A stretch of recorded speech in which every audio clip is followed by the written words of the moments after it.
Good evening. Welcome to Stories to D4. As you may have heard, I'm Matthew, your dungeon master for this session, and I am thrilled to bring you a finale, the culmination of many sessions of effort of my players, their allies and companions. There's been a lot building up to this, and my players are ecstatic to be back. We are so sorry that we missed you last week. We had a little bit of trouble with some goblins in a cave. It's all been handled ever since. And now I want to bring things out to my players to just talk. We're just going to chat a little bit about the session, how everyone's doing. I missed you guys. I'm so sorry we couldn't have a session last week. Been a while. It's been a while. Yeah. It's okay, we had to sharpen our blades and ahead of the big fight. Now, you guys have had time to prepare. Those of you who are following in our totally free Discord might have seen actually some of the preparation that our heroes have done. It's made some plans for a huge siege you've been doing this session. Oh yeah. Mm-hmm. And we've had sieges before in the campaigns prior. Yeah. There's a lot of. It's very combat forward, but I do think that you've shown more focused planning, I think, than I've seen before. You guys have a very surgical plan this time, and I'm excited to see how it goes. Mm-hmm. Yeah, we'll see how surgical. Hydrate. Oh heck yeah. See how surgical it is. We'll see how it goes. We're famously masters of planning. There's And not following it. And no, we're masters of following plans, for sure. Definitely. Yeah. Yeah. There's- We don't improvise. Never. There's two D&D sort of topics I want to broach on real quick before we continue on a little bit more. Is that, first of all, plans are really exciting as a dungeon master when your players have an idea of what they want to happen, because they get there's sort of a couple different ways that GMs, dungeon masters, whatever you are, can take those plans. You can work to make them happen by taking in what they've said and making sure it happens. That's an option. You can be adversarial and try to say whatever plans they have, you're going to throw a wrench into the works. And both of these are things I've seen done at tables well and poorly. There's something really difficult and exciting to try to do as a GM, which is hearing that plan, thinking about how an unaware opponent, in the case of a sneak attack like you're doing, would react to such a thing, or what sort of things are going on at this particular time. Sort of running the simulation here in the background and getting to see how you guys would counter the defenses we've planned, that I've planned behind the screen in the past. I'm really excited to see how your plan goes, how well you execute it, because according to Clella, you guys are really good at following your own plans. Quote me on it. And how well you improvise when things do inevitably go off plan somewhat. We don't panic. We don't panic. I just said that we're not going off plan. It's true. Yeah. A fickle thing, these dice. It's like they tell the story. They do, in fact, tell the story, Clella. You're not wrong there. Now, Amanda, you've of my players, you have had the least number of sessions at this table. Now, that's not a bad thing. We had you experienced the end of the last second half of the last campaign, lots of other things. You've been in a siege or two, I believe. We kind of avoided a siege by casting Earthquake on a mountain and, destroying the castle instead You of did kill a sieging it. mountain at one point. Sometimes Tsunami spell. Oh my gosh, my flooding! I Yeah. loved mass murdering that way. I want to know. Locusts and You frogs. built a big wall also to prevent them from escaping the flame. Yep. But to avoid going This was too not much into one, right? previous sessions, I'm curious. You've been in less of these sort of situations with other players, so I wanted to kind of know how you feel going into tonight. I'm a little nervous, but really excited. That's good. When in doubt, fireball, so... You have brought many a fireball tonight, and I think they're very useful in a sort of war kind of situation. And I'm excited to see how that goes. Okay, you got darkness. I want to... I got a really cool spell. You have darkness. You do have, now all of my players here are a little bit stronger than when you've seen them last. 11th level PCs are another big break point. If you're a new GM who's been playing maybe for not too long, 5th level is famously a point where your players in 5th edition become much stronger. The next jumping point, in my opinion, is the 11th level. This is where your cantrips jump up again. If you have fighters, they get that 3rd attack. generally speaking, most classes gain a major feature. Would we be okay with talking a little bit about some of those classes that, like some of the big changes we have? If you guys want to talk about level ups, I didn't really have any big changes actually. you had your level essentially an ASI for this Yeah. one. That's fine. Sometimes the levels are smaller when you multi-class, but you've built an incredibly powerful PC, and so I'm sure you'll do well protecting your homeland. We'll see. We'll see. I have a new dice You have a new die? You do. You can roll a d12 now? for weapon burst. Nice. Yes. So Greater our Weapon Burst. our Magus class, you received a new Magus Arcana Greater Weapon Burst. This is the top tier of what your Weapon Burst can do, and also maybe you can do it a little more often. Yep. That we have that here. Now, I'm gonna get to you last, Victoria, 'cause we have some talking to do about the powers you've gained. Did you Now- choose? Do you mind if I peer behind the screen a little bit when we were originally working together in your character? Yeah. Now, you took 2 levels of fighter for both power purposes, because action surge is exciting, but also it let you go down 1 spell level. You'd still be in the same tier as your allies, but you'd be able to have a little easier time transitioning into a new class. Yeah. You just got another tier of spells, if I recall. Did. Ooh, is there anything in that spell list that you're excited about, Amanda? It's okay if you haven't picked yet. There's no I problem. haven't yet. I'm still looking it over. That's totally fine. If you guys want to take a moment for all of our... we have 3 prepared casters. If we want to take a brief moment during our session here today to do some... Sorry. Does this spell sound good moments? That's totally fine. I've got all this out. Yes. Victoria prepares the most total spells. Is your total 16? 16 spells. 16 prepared spells. 14. Very nice. Now, 2 of yours are fixed with the rule we play with. Or is that in addition to? That was It's In 16 addition plus to. 2. Perfect. so total 18. Yes, so you have quite a few spells there. I have only one more topic before we do the last crit corner of this first chapter or book of our campaign. 6 level spells. 6 level spells. Do you have a Victoria? Is there a 6? Do you want to share with the class any of your 6 level spells, or would you like to keep? You can keep them secret if you'd like, but if you'd like to share one, this would be the time. I have one that I'm not preparing for reasons that I won't get into. But it's called Arcane Gate. We saw this in action at the end of the Tournament of Blades. It was the spell that Tavrith's mage used to escape. 2 portals, 500 feet apart. You can pop. And it persists with that It spell. It's not like persists Dimension for Door. up to 10 minutes, concentration based. That's forever in combat time. Yeah. Yeah. Yeah. It does take Forever. a action to cast. Holy crap. Not a minute? Just one action. So it's a full evacuation spell. yeah. Later. Now, with my purposes and my reasoning for not possibly preparing the spell, it could take me a minute to prepare the spell, but we'll see. Now, the thing I wanted to talk about before we get to the crit corner, the last crit corner of book 1, I want to share how I'm feeling and maybe check in with my players here if any of you have anything to add.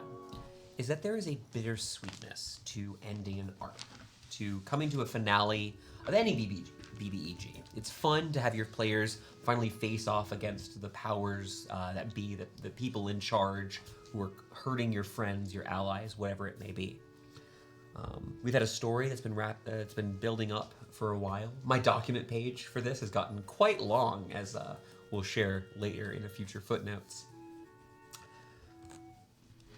There's a nervousness, but it's more excited. It's like before the big game or the big competition. That feeling of tension you've got there. I've got a bunch of stat blocks. I've run some stats in the background to see how things go. How do you feel going into the big fight, knowing tonight we're going to fight big threats? Yeah. I'm excited. I always like a good fight. I love combat. I come from a fighter character, Yes. so I'm ready for Every, to throw down. if we were talking about player archetypes, not character archetypes, you would be more combat focused than some players. And there's nothing wrong with it. My 100%. job is to learn what you guys like and make sure those things are represented. I choose, do I want Nova or sustained damage? That's how I build my character. Yes, we come from a very video game background in that respect. I think. yeah. You said Nova, and I was like, stop. It's always we usually have more information before we about like the mysterious forces working behind the scenes that we have names. We don't. You never met this guy. Yeah, we also don't know exactly what's going on, like per se, and so that's not usually we solve the mystery and it accumulates in us confronting the BBEG. And this time we're going. We know enough to know who we need to take down and that it will be effective if we're just doing it. We're solving the biggest problem that's going on here. This time, you did a great job uniting the town against the threat, and you did a great job in everything, but you don't know as much as you have in previous adventures. And that part of that is kind of tied into this sort of eldritch horror that we've had here, where you don't have all the cards at once.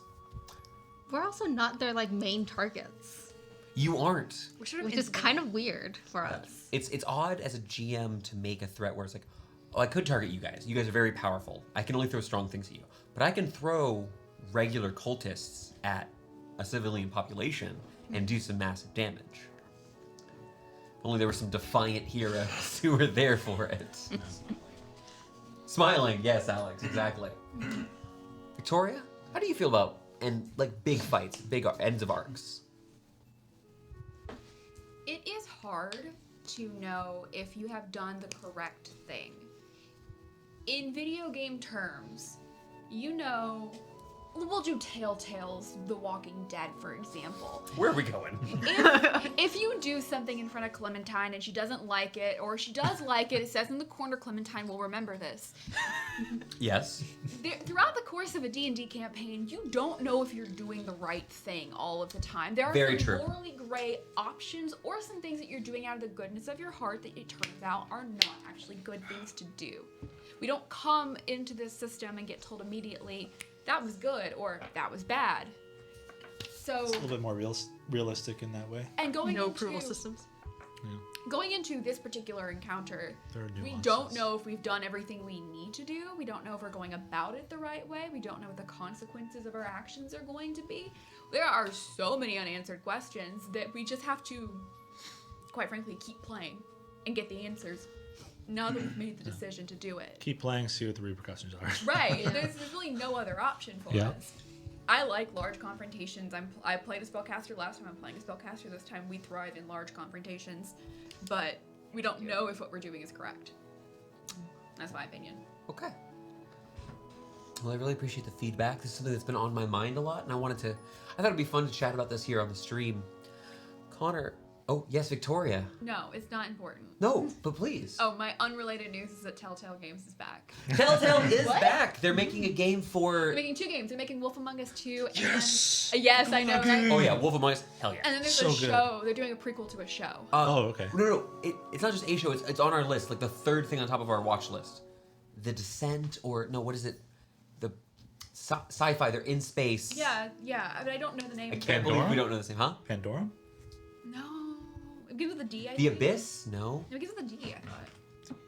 We'll find remember out. and try to post about it. Maybe on the Discord if we don't Yeah, remember during no, the just session. like with my Telltale thing, it's just because they're Alex, at Google conference. Telltale for me. We can let people know. That is not my The job. Expanse? That is The Expanse. Yes, Oh. Telltale The The Expanse. Yeah, Apple close. Apple TV show, right? Yes. I haven't seen it. It's supposed to be super haven't seen good. it It's either. on our watch list.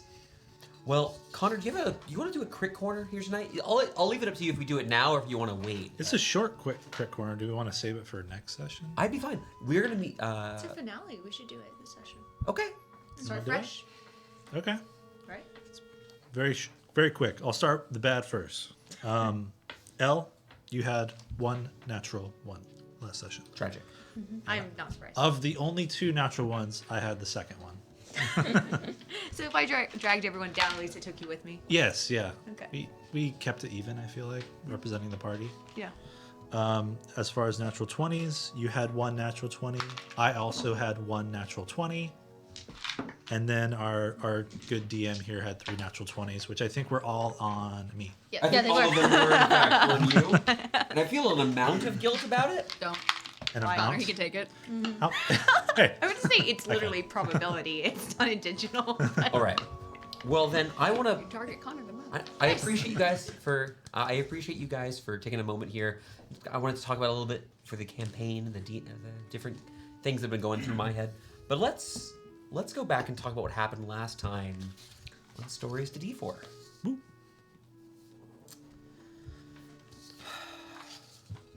For over a year, the Defiant Smiles have defended the Kingdom of Elts.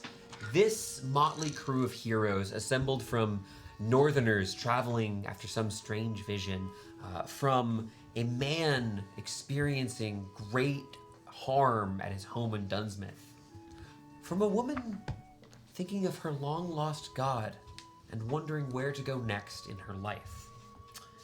They faced off against dark wizards, mad painters, massive dragons, and more.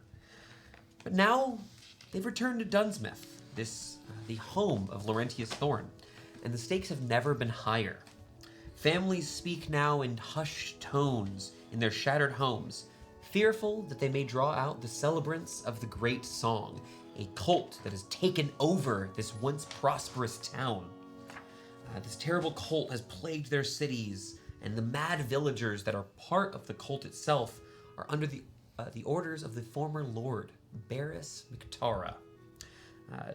The cult seems to serve some powerful entity known as Lumarok, and is in some way associated or working with the Illithid, these terrible mind flayers from deep beneath the surface of the material plane.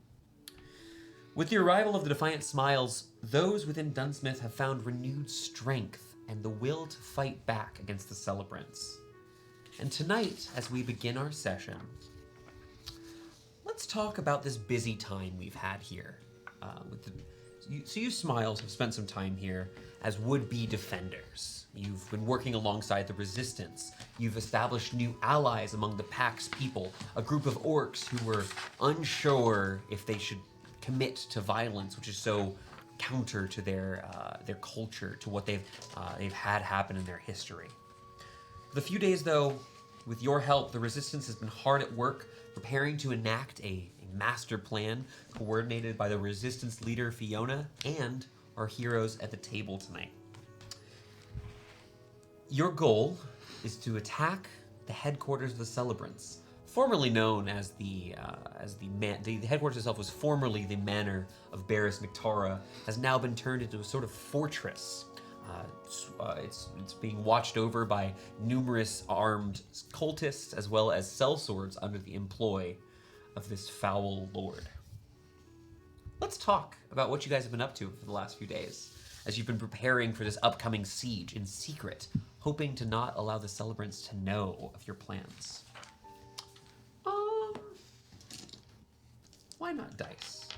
1, 2, 3, 4. Oh. Ililie, Me? with your speed, you've spent your days mostly with the scouts of the Resistance, those who are fleet of foot, who are able to more easily blend into the shadows or know the routes within the city itself best.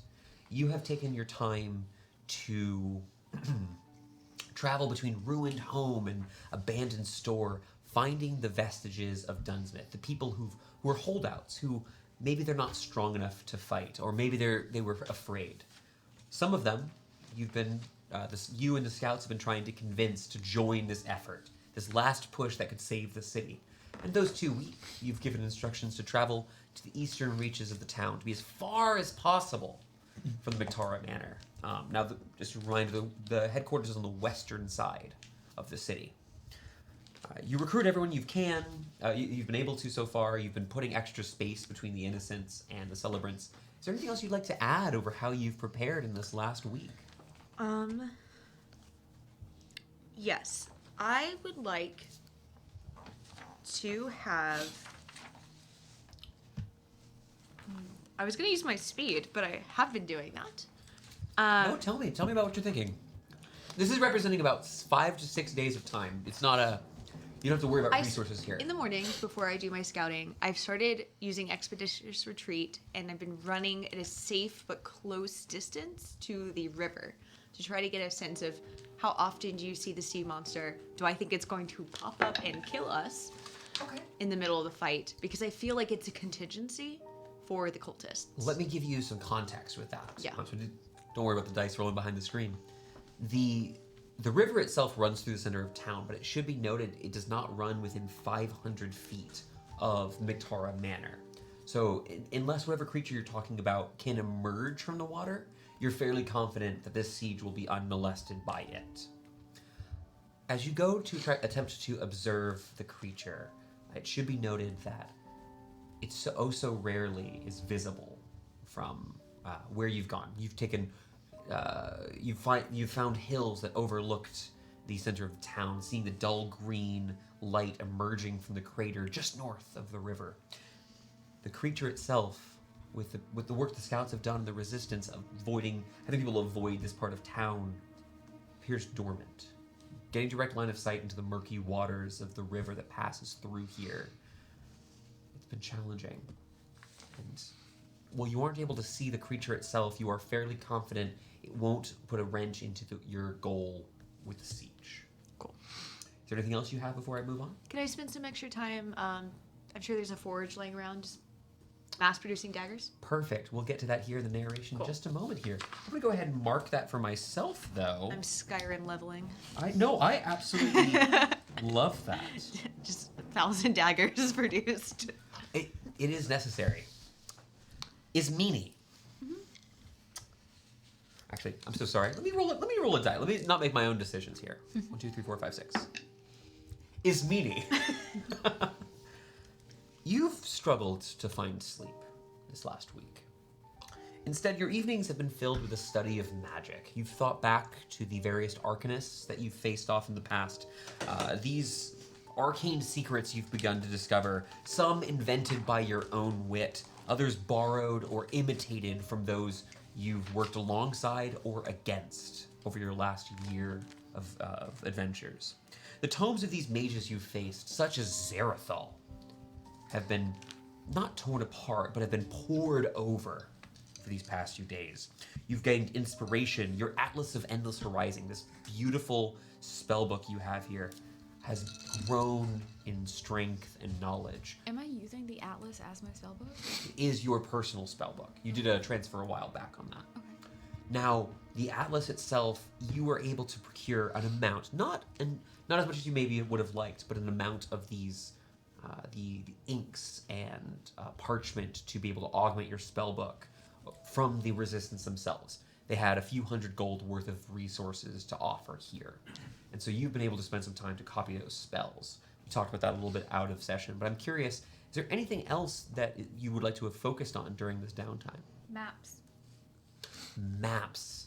Your time with Henry, a cultist who was recently captured here, has given you a very clean layout of this location. And should you bring this up later in the session about how would I get to somewhere, you'd be pretty confident about to find different routes throughout the manor, as well as maybe where you could go for ease of hiding. Because you both have someone who knows about it recently in Henry, and someone who grew up there in Fiona. Also, welcome from Distal's Place. Glad to have you here. Hello. Distal's Place, if you're watching this and you haven't followed them yet, what are you doing? It's right over there. We'll go evens odds. How's that sound? Mycelia. I'm gonna go with you next, Amanda, if that's okay. This terrible place, it's surrounded by wounded innocents. It's got crazed cultists. Your skills have never been more necessary. Not since, oh gosh, about 18 years or so back when that plague struck Elts have you had so much work to do. But in this time, your days you've been expended. You've been taxed beyond what you've been recently. You find yourself suffering exhaustion, working hard to help those who've been injured by the celebrants as more and more folks come back. You tend to the wounds of your allies like Elle, who have taken their time on the city. But you find solace each night at the end as you go to trance just before your rest for the evening in the light of the moon. Maybe it's fortune, maybe it's divine, maybe it's a divine intervention. But the evening of the siege shall be a full moon. The light of your goddess, the Moon Mother, is with you. It pierces slightly more each evening through the blackened veil that rises above Dunsmith. The cracking of purple lightning occasionally dimmed as the spear of white light illuminates ever so briefly the place with which you find solace. Before I continue on, is there anything you'd like to add for how you spent this week of preparation, save for healing the wounded? I've been sending a lot of sendings. Yes, you've mentioned this to me. Now, because it represents 5 or 6 days, you don't have to worry about the limit because we're talking about potentially 15 casts. Yeah. Ring. Is there anything particular you'd like to add to this? Go ahead and mark this down. Just calling Princess Jam, giving her like as much. Did you say Princess Jam? Yeah. I love That's that. fantastic. I love that. Thank you. Love it. Just giving her as much detail as I can of like the situation, what's going on, what our plans are. Let me make a real quick roll here. Oh, that's not so bad. The responses you get, the correspondence you make with Princess Jam, or Josephine Mudrust to her family, Josephine Augusta Marie Mudrust, excuse me. The princess is alarmed and worried, but there is a sense of calm towards the end. As the evening grows closer, there's a fundamental trust you appear to have earned with Jam from your accolades at the Tournament of Blades. One thing is assured. She's doing everything in her power to garner support from her father, from the members of her father's court. Her father, King William Mudrust, to bring up a group of forces. Should you fail, more will come. It's impossible for her to act as swiftly as she'd like, and she curses it bitterly in some of her responses. If you fail, more will come. Yeah. And hopefully they'll be capable of doing what you couldn't. Is that an okay place to stop for here, Amanda? I just have to say, Elle wants to say hi. And so I will pass along like brief like hellos from Elle. Every day, just I would like to mention that in at least one of these correspondences, you find that apparently stuttering counts as multiple words in the sending spell. I also put smiley face, but I don't know how you would do smiley face in a How do you sending. Stop doing emojis in my sending spell. It's like how texting emojis used to be. Thorn, I think it's a bit poignant for you to be last here, so I'm glad the dice worked with me here. Preparing for the siege has been taxing. You've worked on moving equipment. You've helped with shoring up the barricades. You've got some practice with carpentry. You're really working on that tool skill set after your work at the warehouse and else. And you've also been cooking quite a bit. You've been helping work with what little is in the larder at the library to make food for the forces here. Just need butter and salt. Make it taste good. The voice within you has stirred so much more lately as you've been trying to focus on this labor before the fight comes. Maybe it's a distraction for you, trying to, keep yourself busy, get sweaty, get the work done, help who you can to not focus on imminent danger. But the creature within you, Parara, has been restless. His tension has been gotten to creep into the edges of your mind. There's a fundamental wrongness to your town, to Dunsmith, the way that is anathema to Parara. Parara does not like what is happening here. And his voice has been more frequent, more capable of arising without...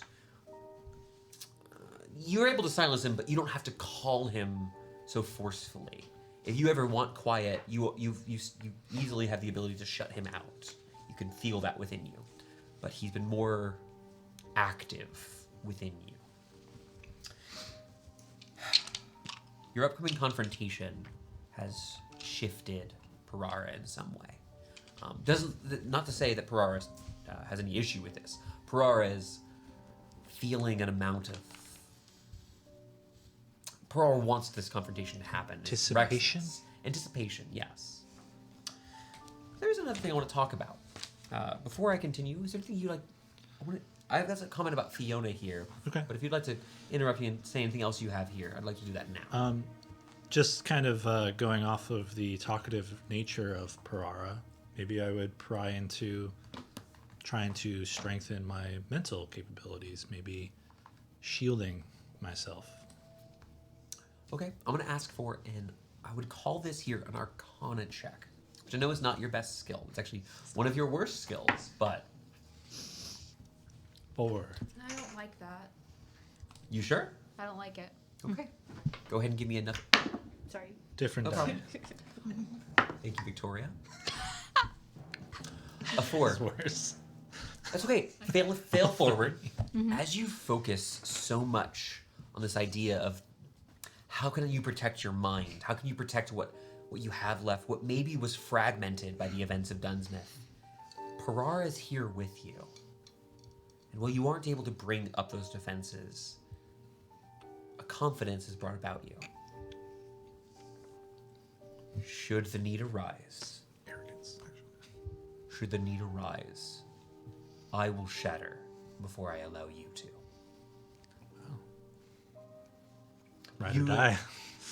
You're aware of a danger to what has been stated, though. Yeah. Know that that is a very much a last resort sort of thing. Okay.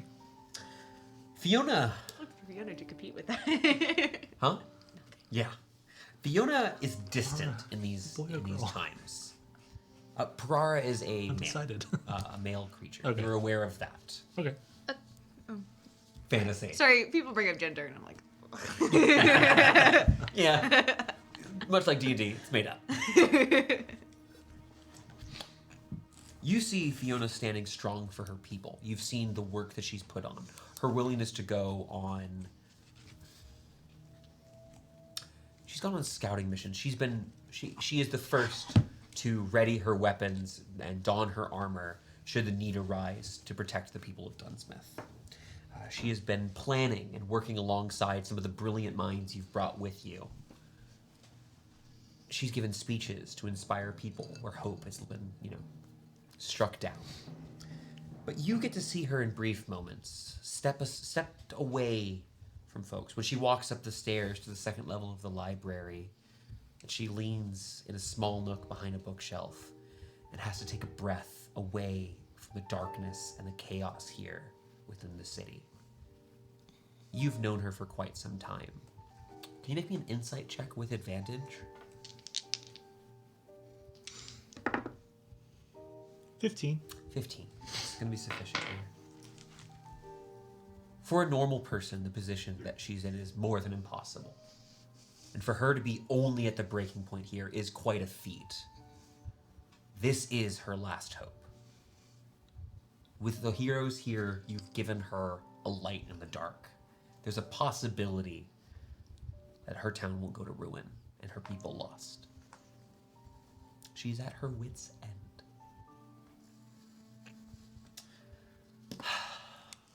Your nights have not been calm. They've been anything but. There's been billowing smoke that comes out in the evenings of the library, just outside of the headquarters itself, as well as at the old settlement of the Pax, pulled far east from away from the celebrant's headquarters. When the night is darkest, when the clouds briefly obscured the Moon Mother's light, billowing smoke emerges from the hot furnaces of the Pax people. They're ancient warsmiths doing their best to craft what weapons and armor repair what they can in these moments, working along a fledgling bloodsmith here with a Lilier to give them an edge in the battle to come. This extra equipment might be just what the Vanguard needs to survive the attack. But for those of you who maybe don't have quite as much metallurgy experience, sleep is hard to find. From your window, you watch each evening brief flashes of green light streaking through the sky. The black cloud veil above, with its tumultuous lightning, crackles but is unable to stop the relentless assault of streaks of bleeding emeralds spearing through the sky towards the center of town, the great crater. Some of them peter out, destroyed by some force, never quite reaching the ground. The rest are drawn toward the heart, towards where that giant beast in the river is, towards the crater itself, and are quiet. Victoria's dying. Victoria, talk to me. So sorry, but I can just imagine, just like having a werewolf in the party that we don't know about where they disappear at night. Thorn just like crawling out the windows to go slurp up gems. One thing which got in my head, I was begging myself to not laugh. oh my gosh. Would you pass this to Victoria to plug in for me? I would really appreciate that. You're our Lord Byron. If you go missing, we'll find, instead of finding you a gutter in Paris, like drunk, we'll find you just like chewing gems on the ground. I'm sorry. Once it Also, got it's to nice my to head, be I Lord couldn't Byron stop. of the group.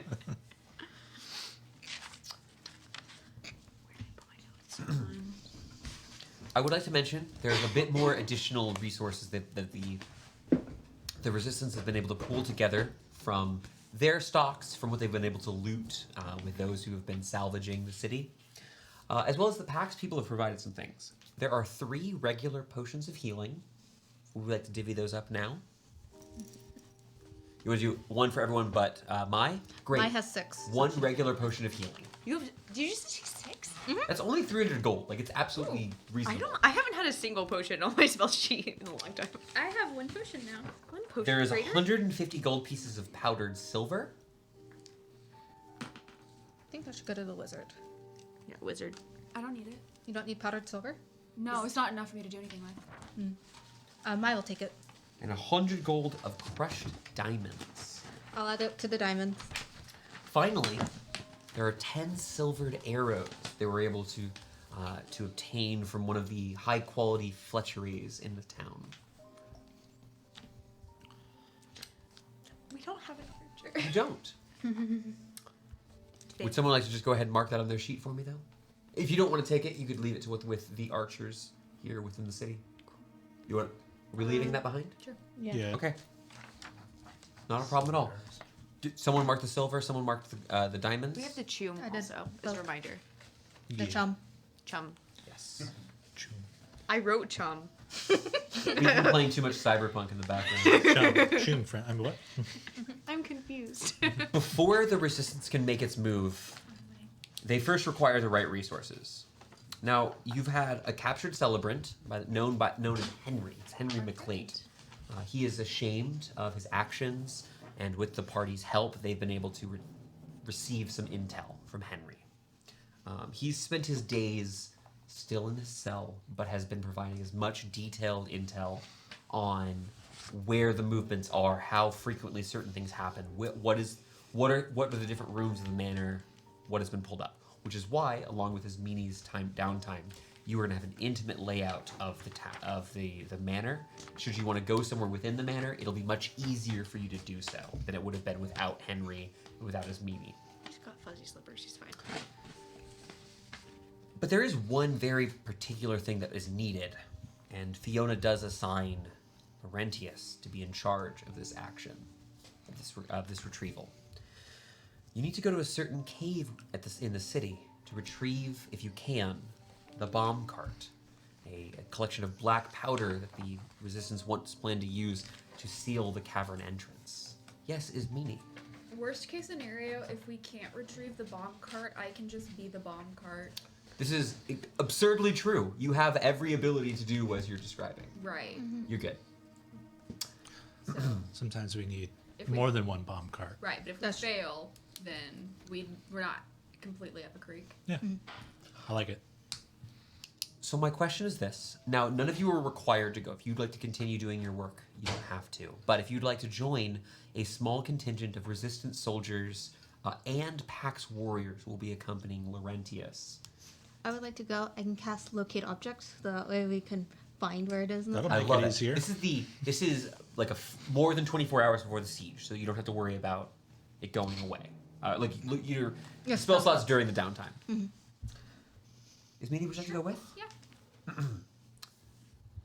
We're going to jump ahead here towards the end of this downtime, this brief period of preparation. 15 or so soldiers accompany you. Tensions are high. Sweat running down the sides of orcish soldiers with their old weapons gripped tightly in their fingers. Green-white knuckles pushing through. The tunnel entrance itself is ugly. It's unprepared. It's not a manicured, crafted mine entrance like those of the great mountains of Gorbarine.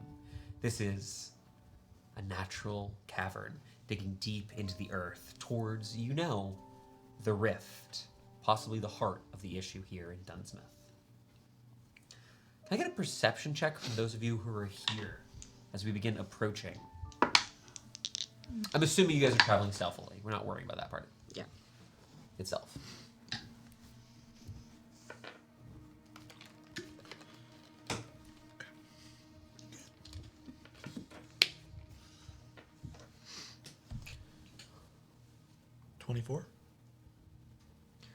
I rolled bad 17. 25. Holy crap! I rolled a 19. So did That's I. You I have rolled an advantage 8. on these, but I rolled an 18 and 19. Oh, advantage. Why do we have advantage? no. He has he had advantage because he has an advantage? item that gives him advantage on perception checks. Oh, that's, oh, very neat, very neat. The Sentinel Shield. My shield, yeah. I didn't even know you had that. I don't know when. So, Ismini, you would catch this, and so would your dear friend Laurentius here, early enough where you can stop your people at the edge of the small path just off the northeastern part of the city of Dunsmith. So you're not quite near the city streets, but you're obscured somewhat. A trio of drow sentries stand vigil beneath the shade of an old tree, blackened and withered, possibly with age or possibly with whatever's plaguing Dunsmith. They stand on alert. They're silvered, two of them with silvered swords held low, the last holding a knocked arrow, waiting for something. They look nervous, anxious, but there's something odd about their expressions. It doesn't seem entirely like a normal combat lookout that you've seen in the past. Would you, by the way, the three of them, when it decided to go, would you like to have gone as well, Elle? Yes, please. Great. Elle is there. Dimension door.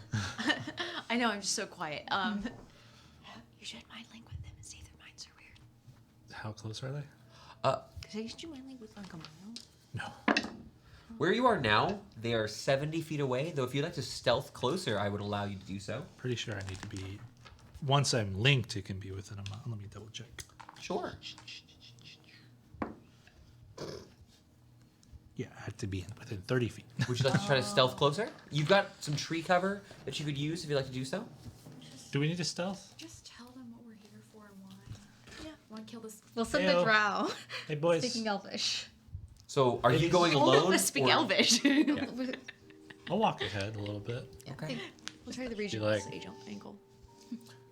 As you emerge, you watch as the man standing in the center holding the bow whips around. Easy. Has it trained on you. Easy. The two of the swordsmen, as they draw out their silver blades, you watch as they begin getting coated in this thick, inky blackness. And there's a moment of hesitation. You turn and begin whispering towards one another.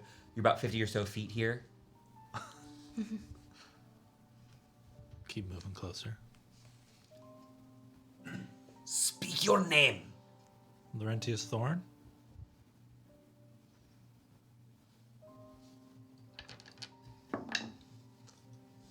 They haven't heard me. Doesn't count as a natural 20 because it wasn't a skill check here. Just a luck check, but.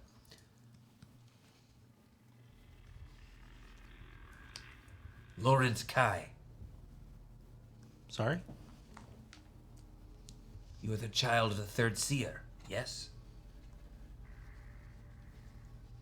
Yes.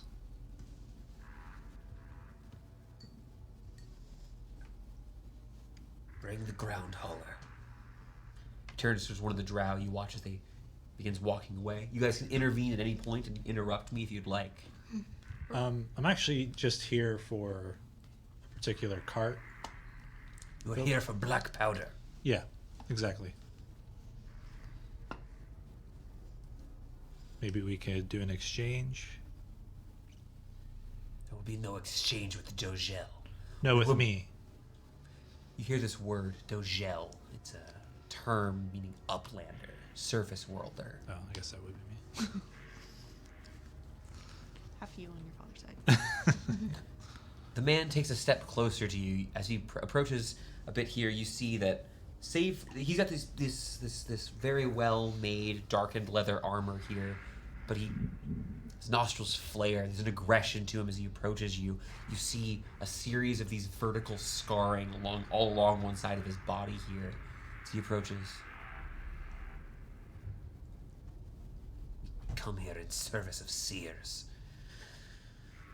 and to help spits the word again, Dogel, uplander. You will have your cart and you will leave. Perfect. Do not die to those below. The Illithid. So you'll let me and my party pass then? You shall not pass. We shall bring cart here. We'll see about that. Okay, thanks. Turn and begin stepping away. Why have you not come to our people? Why do you not serve your mother?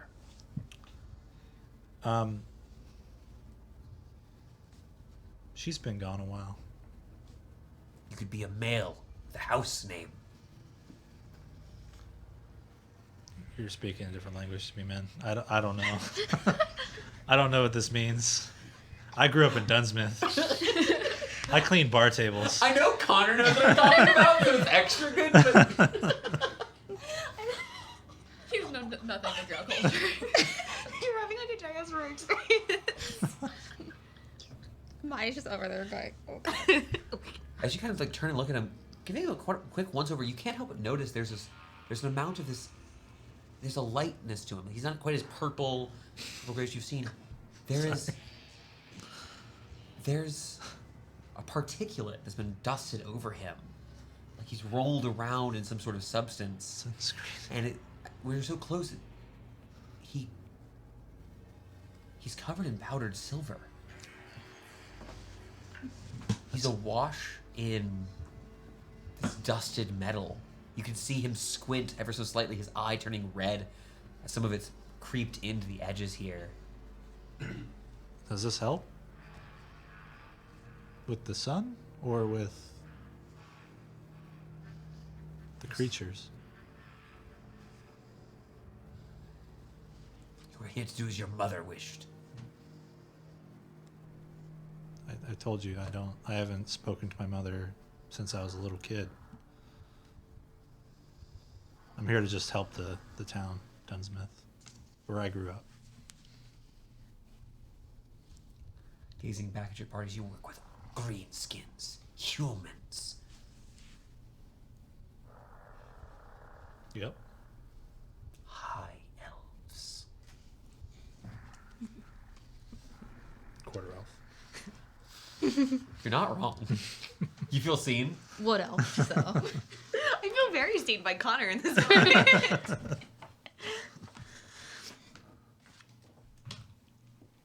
Do as you must here. You would do best to hide underground after. Take that in consideration. I appreciate it. At this point, you hear a slight sound of wagon wheels being moved forwards. The beast pulling the cart is a bit startling. A black armored crab, standing nearly 7 feet tall, sat atop it, a drow male. He mutters a few words in Elvish. The crab, snip, snip, clips the strappings around it and leaves the cart for you all to figure out your own way for it.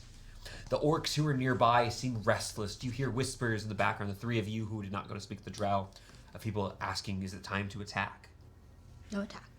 Is that a crab?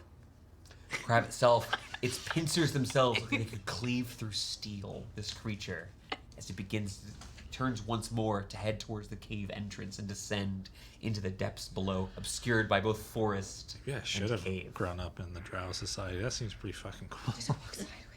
It does, in fact, walk sideways. When it's harnessed to the cart, does it walk sideways? Yes. It's a sideways harness. It's a sideways harness. Every couple hours, I take it I'm out. having a full flip it. emotional reaction to it. It's massive. It's like this black purple color on the top with a light gray on the bottom. Orange? No, It's a nighttime. it's a ground crab. It's not a cooked crab. How would it be like comically orange? He's so good. Stunning. I've never wanted a steed in Dungeons and Dragons until now. No L. No. Can we just like have a You could few drag. You've people got a bunch just of move it? Yeah. Yeah, yeah. It's just- That's not a worry here. It's basically they're here if you decide you're changing.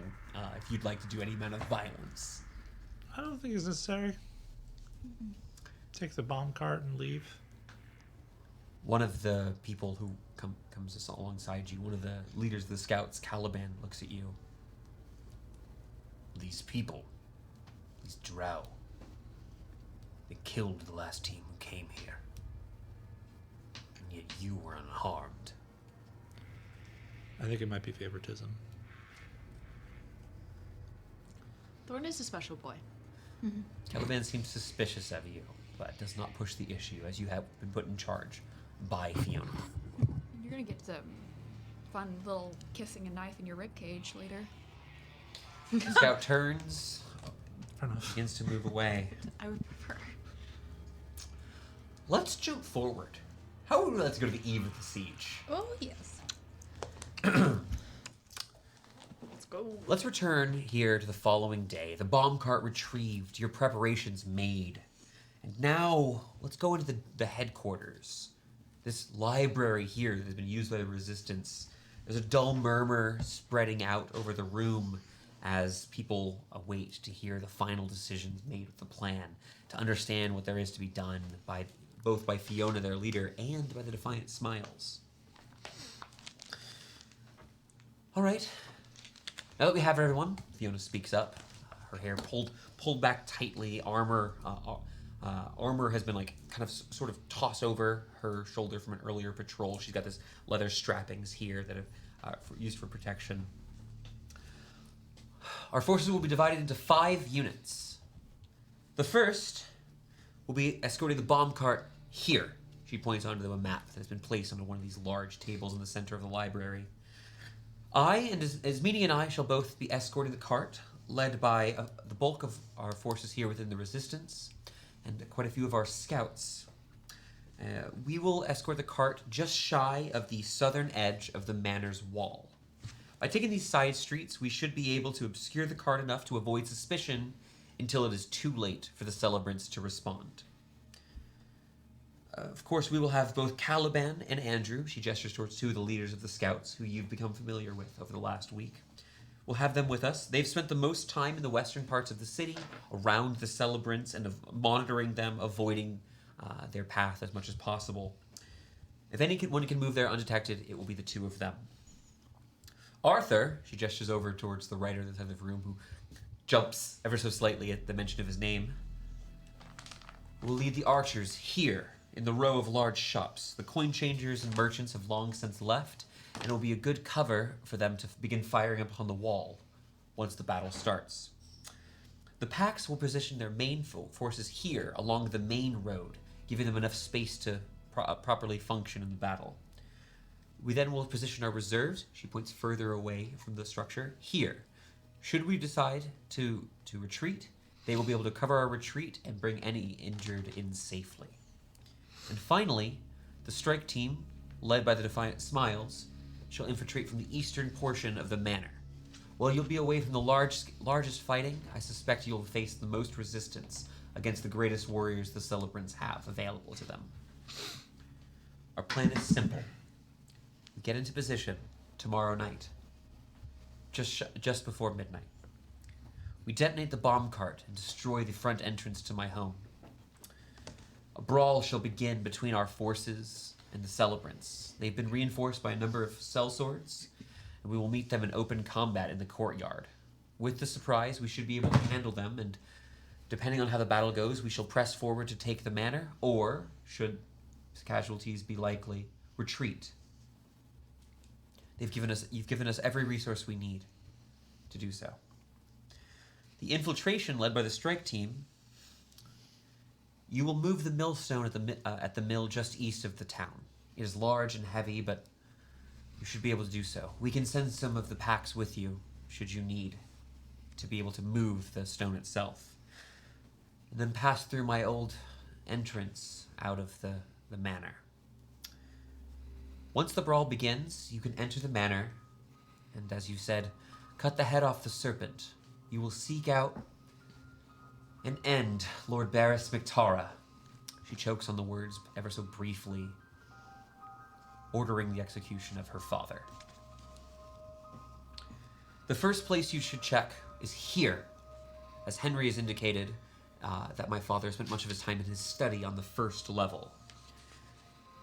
The path may be barred, as there is an internal latch allowing him to keep his quiet, though I'm sure with your resources you'll find a way to get past a barred door. If he's not there, then he'll be in his private hall upstairs, where once he tended to the guests who passed through Dunsmith. Now, it is something of a meeting place for his inner circle, and I expect if he's there, you will meet some of his more powerful companions. If he's not in either of those locations, it's likely that we have met our worst case, and he is in the tunnels beneath the city. That he is in his elongated prayer at the rift. It is said by Henry that it is not a terribly frequent occurrence, but I want you to be aware of the option. So again, that was first floor is his study, second floor is the great hall, the private hall, and final option is underground, which you can reach through the courtyard.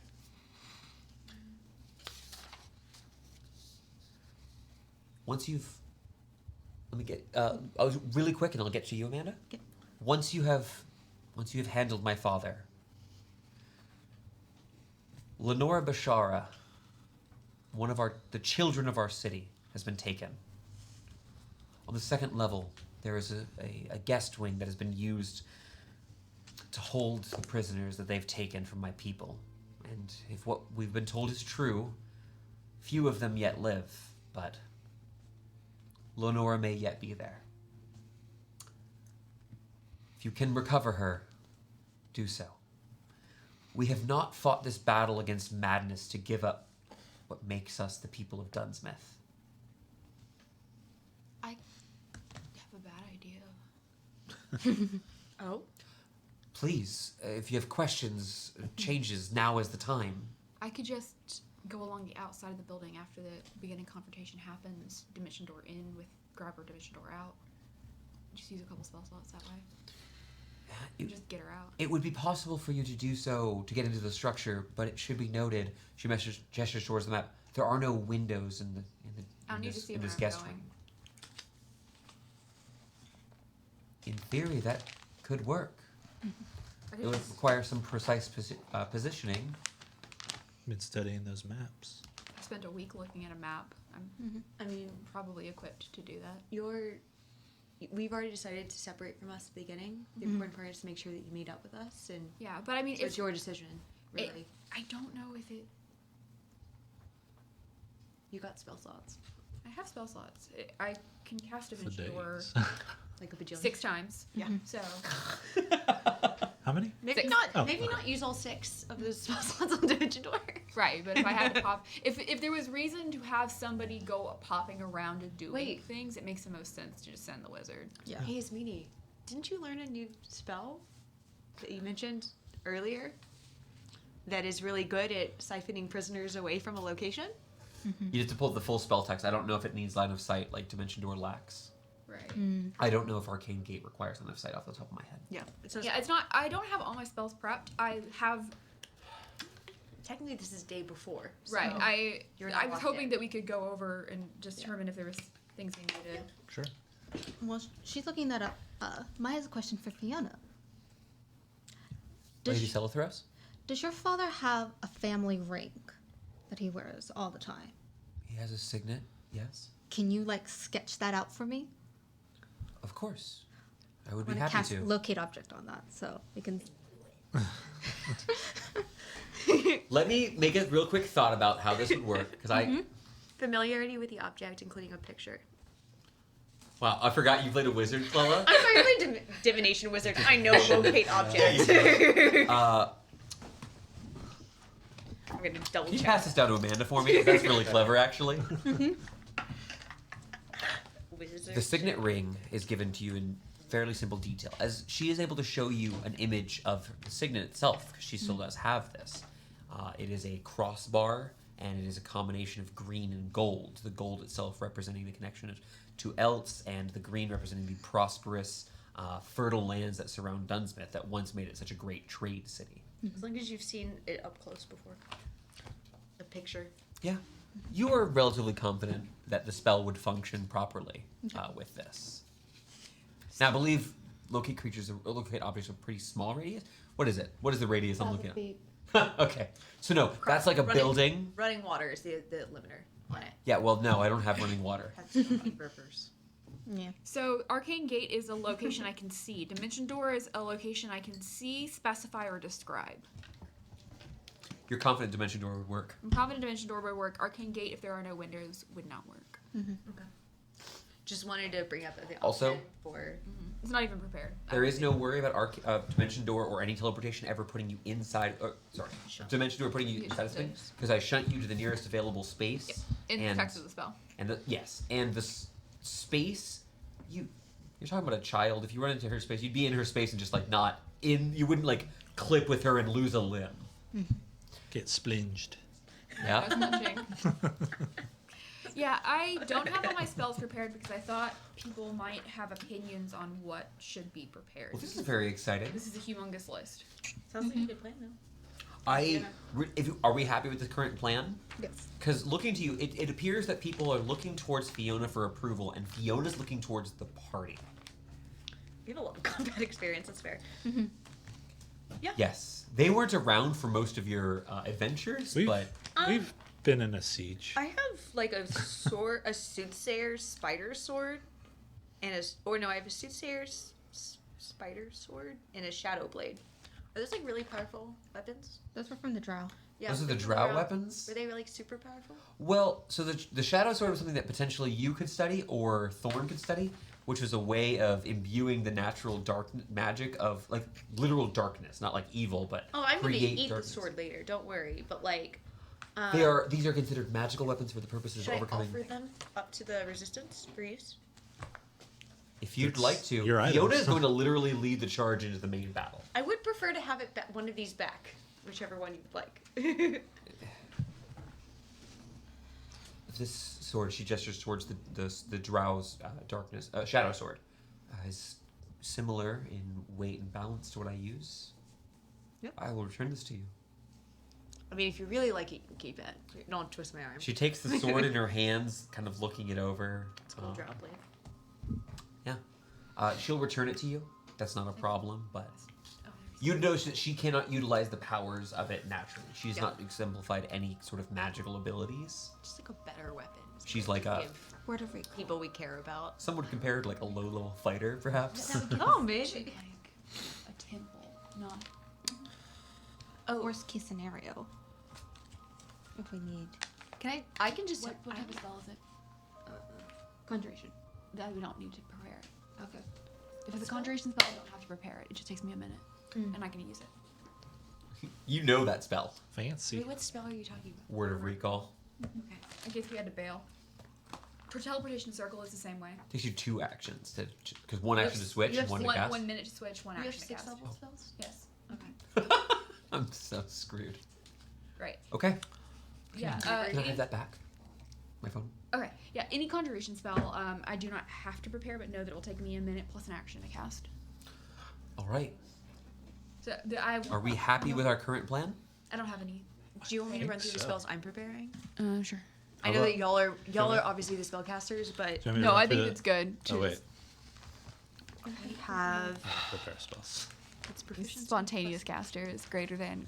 I was going to prepare It's greater than. Vampiric Touch. Greater Prepared Yeah. casters. than. Yeah. Yeah. Oh yeah.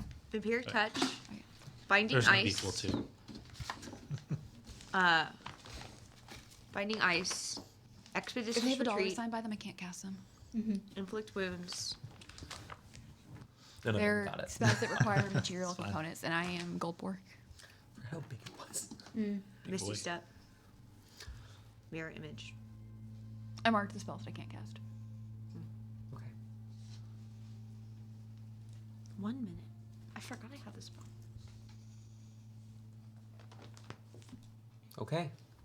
Now is the time for final preparations, because when you say so, we'll go ahead and jump ahead to the following evening. And I can also get rid of any spells that are prepared. It's one just more. that those are. I'm so sorry. Your preparations. Do you need this one anymore? Mm. You have a moment? Yeah. This is what I'm looking at. The Smiles would watch as Fiona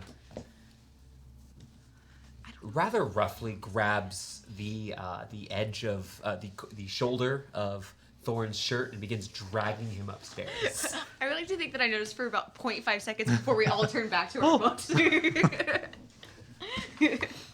Thorn, frustration is worked off. That's Hell what yeah. said she should do. Ugh. Oh, God. What is the top of this card? That's it. Nothing. You don't see Thorn again. Thorn is it. Thorn comes back relaxed. You got a pep in your step? No, he's chill. His hair is parted the wrong way. It's just like it's all bundled up in the back for some reason.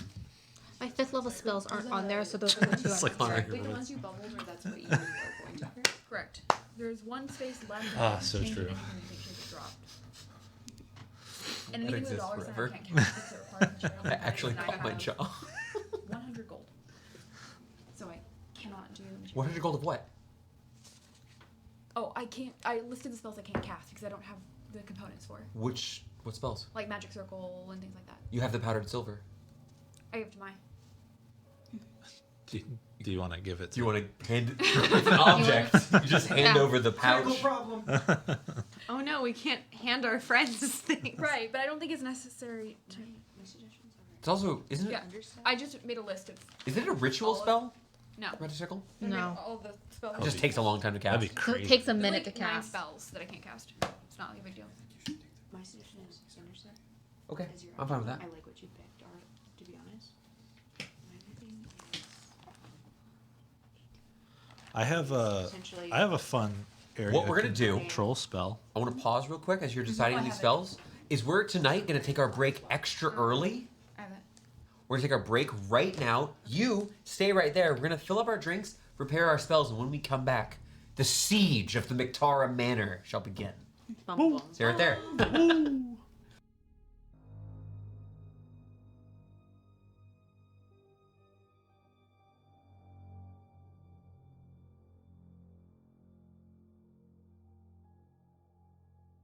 Ring a ding ding. All right. So, we're going to start with the strike team. The evening of the assault. You know that the bomb cart is slowly approaching off in the distance towards the southern end of the manor, of this fortress that has been made for the celebrants. The three of you, as well as one of these orcish scouts, a man named Titus, have now arrived. You're just outside this mill. It has been abandoned. It is shattered. You see the wooden fans, the elongated wooden fans, have been broken. They're in a sorry state outside the mill itself. The roof of this long since abandoned stone structure has caved in partially. It took you getting here early, because you had scouting here properly, about half an hour to clear the debris enough to reveal the millstone proper. The millstone cracked under the wear of what's happened here over the previous year in Dunsmith. It's a massive behemoth. It's a millstone, for those of you not familiar. It's kind of the heart of the mill. This massive cylindrical stone used for grinding various things, typically grains. How do you? There are currently 3 of you plus the orc. More if you would have requested it. How would you like to move the millstone proper? Most millstones have notches to it. They do. There's a cylindrical cutout, and there are a series of these horizontal So grooves. it would be most strategic to put like a rope through the notches and pull it that way. Yes, not a problem. And you do have access to these supplies I was here. like, I've studied mills. Yes. With all of you working together, with each person that's here, the DC does get lowered, and someone is allowed to make a roll with advantage. But someone is the closest who has the toughest jobs and I'm the will champion. be the roller on this. I will help and defer to mine. Perfect. The 4 of you, because Titus is going to help. He's not just going to stand here watching as the 4 of you work on this. And I should mention, as the party decided, a 5th member has a rope tied around his little waist. As Ralnor finally rears up and is pulling the far end of the rope as the 5 of you, begin to pull. You are without Ismini for now. Put some elven elbow grease into it. Yep. With advantage, right? With advantage, a strength check. This is not athletics, it should be noted. Only a 14. A 14. You heave and you hoe and you're trying your absolute best pulling through here. You have an option in this moment, and I'm going to leave this to you as you were in charge here. You can keep pulling, possibly with the effort of that you could exhaust yourself doing so, or you can try another plan. Do you keep pushing through it, or would you like to try something else? Do we know like roughly the shape of the? It is a Tunnel? cylinder. It has a groove that is etched into the center of the cylinder on the rounded edge. There's a series of these flat grooves that split it like a plus sign and a cylindrical cutout in the center. The millstone itself is probably about 4 feet wide. This is a very large millstone. Talk about a town of a couple thousand people. It's wild. Let me do grand calculations in my own mind. It's thousands of pounds. The rope has been tied around this on the outer side. You've got it, multiple knots, multiple bands that have been put here for redundancies and 5 people going. But again, repeating the decision, would you like to push again at the threat of exhaustion, or would you like to try an alternative approach? I'd like to try an alternative approach. You stop for a moment, Titus complaining, "Oh, my back. What are we going to do?" You need to make sure that you're mermaiding before you go to bed. I'll consider this mermaiding. 5K in the morning, stretching every day. You have something you're trying to do. I want to cast Stone Shape. Yay. 2 for 2 on that spell. How would you like to form this massive stone object? Make a stone door, because I can make with 2 hinges. Absolutely. This is a little beyond the bounds of what stone shape normally is used for because it's a complex object. I'm fine with it in this instance because it's the same as. Can have up to 2 hinges and a latch. Oh, I'm wrong. No, that's nuts. No, this is just an etched stone. I say as I look at my character sheets. Incredible. So you watch as you pull through this, and for a moment you feel that like continuing to pull this would sap your strength, possibly giving you like a point of exhaustion for the rest of the night. And yet you stop. You feel for a moment channeling. You take a step back actually, because there's rain in the spell. It's drawing in the light of the Moon Mother. It gathers in your hands like rain pouring into your, pouring into your palms. And as you release it, the stone bends and forms calmly into this door. Smooth etchings and filigree around the outside of it. And you're able to, as you lift this up, you see a second latch just beneath the stone door you've made. The hidden entrance that once Fiona snuck through. Okay, noted. In the future, we'll do that.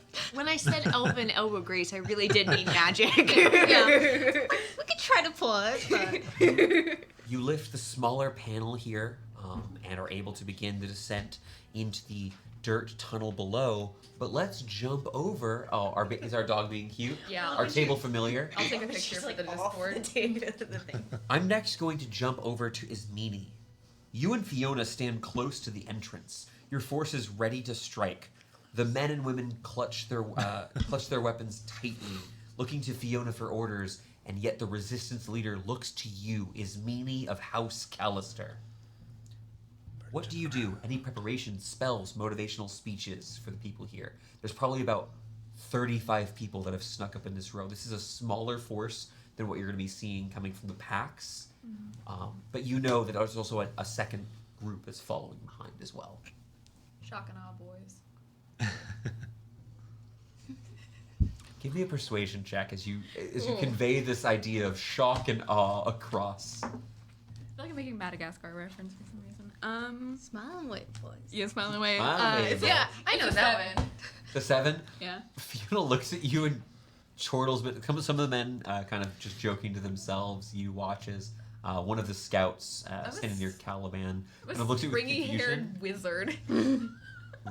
She readies her weapon. Countdown is issued. 3, It's the picture. 2, Funny. 1. The woman takes a bit of flint and steel and strikes. The wick at the end of this long cord has been lit on the bomb cart, and you watch as several people begin pushing it forward roughly, moving forward into the main road itself, the large road, which you know the packs will be here soon, towards the gate itself. You see at this point immediately some of the people who are standing on top of the wall itself. The wall, not tall, 8 to 12 feet, depending on where you are at the wall. Some of the celebrants atop it begin calling out, "Ah, what is that?" Not quite recognizing what this is, as you've covered this wagon as a large bit of material. The wick itself is so small, it's not that big of a deal in the darkness. Special delivery. People can begin shouting and hollering. You are all behind the cart itself, pushing this forward. You get it pressed, boom, a clanking sound as it runs against the wood and ironed door itself, the gate, this large gate that's there, and immediately begins sprinting backwards. As you're rushing back towards the city line, towards where the rest of the the structures are that surround the outer wall here. Sulfur and ash fill the air as a tremendous crash rings out. The black powder, finally meeting with flame, explodes outward, propelling all manner of debris and smoke into the air. The sound of screams ringing through your ears. You cough as the smell fills your lungs, and the air here so polluted by this smoke. A horn sounds, and you look as you gaze back onto the manor, where once stood this bulwark gate, now 8-10 feet wide, this huge hole in the wall itself. The gate obliterated, pieces of blackened material shattered inwards, now leaving like burnt-in portions towards the ground itself. Several of the guards who stood closest to the gate atop the wall now lie on the ground still. The celebrants dead. A horn rings out from the far side as guards begin running from the further sides of the wall to see what happened here and begin the attack. You see others atop the wall. Continuing this move is Meanie. Now is your time. What would you like to do? As you see, just to kind of set the scene here, there's a 10 or so foot wall. Hole in the wall. The wall itself's not super tall. You're about 20 feet from the wall itself with a bit of cover from where you're standing and can see the courtyard easily 50 feet deep as some of the sellswords and celebrants begin rushing towards. Confused. You can tell it's going to take them a moment. This is kind of like a surprise round, mechanically speaking. What do you want to do? Well, I will use a 4th level spell slot. Okay. Calling upon powerful magics. I will cast Wall of Fire. It is 60 foot long, 20 foot high, and 1 foot deep. And I will just block off the whole front. That's a lot of fire. You want to, like, in the courtyard, like a semicircle? Yeah, just kind of like, if you want to get through this, you're going to take 5d8 damage. I think I heard a whoosh. You're like an anti-Moses. Yeah. Thanks, Nicole. It's not to diagnose with that I think statement. it's in line. reach out. Burning bush. A familiar bead of flame, but this time not an Party explosion. versus An amount of Wall of control. fire. Have you used a spell much? I've never used this spell. This control here, Me either. unparalleled by what you've done in the past. You reach this bead of flame, and instead of allowing it to explode, certainly ending the lives of a bunch of mercenaries, instead, you control the battlefield, cutting them off from their own courtyard. As a scream, for Dunsmith! As dozens of people begin sprinting into the courtyard, establishing positions. Some of the men and women here brandishing these oversized shields, with their weapons having to be sheathed for how large they are, as they begin forming the first spear wall within their courtyard itself. And the battle has begun. You can see the wall of flames up as some of the celebrants, the mercenaries, test the wall. You hear people scream out in panic. The archers beginning to turn and trying to fire on the courtyard as Arthur and his men begin the assault. Again, more of these people from the outside firing arrows in, trying to take out the people who have the high ground, standing atop this small wood and stone wall that is established around the manor. The battle rages on. I'm going to jump back to the strike team, and we can come back to what you do next, okay? The battle rages. The brawl phase has hydrate. begun. Huh? Strike Hydrate. I love a good We're hydrate. not really hydrating well. Thank you so much, Distals. Returning back to the strike team.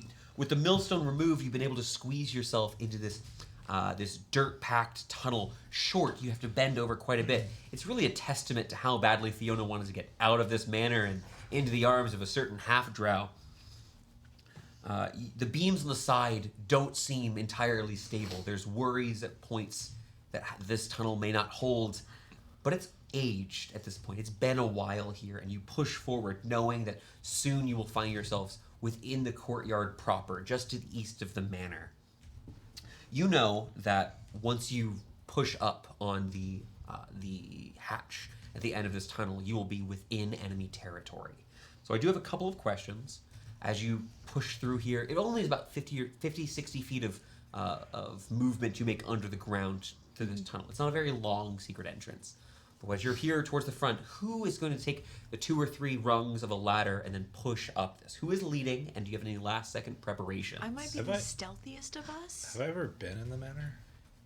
You have been to the manor. You've never come through the secret entrance. Okay. You made didn't Fiona know how crawl Fiona through came this to your... dirt? That is it. Was that? We're sassing you the entire way, I imagine. What did Oh, you yeah. You made her crawl through this dirt? Like, for real? Worth it. Have you seen me? Have you seen Fiona? Have you seen Fiona? Is what my response would be. Yeah, saw her last night. Growler immediately nods along with Al. I will cast Pass Without a Trace on all of them. Oh, yes. yes! Yes. Guys, the tunnel goes Sweet. so quiet with you saying that. I want to let you know that you hear the explosion above. Bits of dirt, rock, and root begin falling from the ceiling as all of you make your way through here. You've reached the end. Did you say that, Elle, you want to be the person who opens up? I think I'm the stealthiest, can leave. quietest, so You would know. and just I'm also the fastest to escape. You need to be modest. Like I said, it's only about 2 or 3 rungs. You didn't You go can that brag. deep underground in this small padded space. It's short enough that like a dwarf would bow their head slightly. You're almost crawling Might through be this the passageway.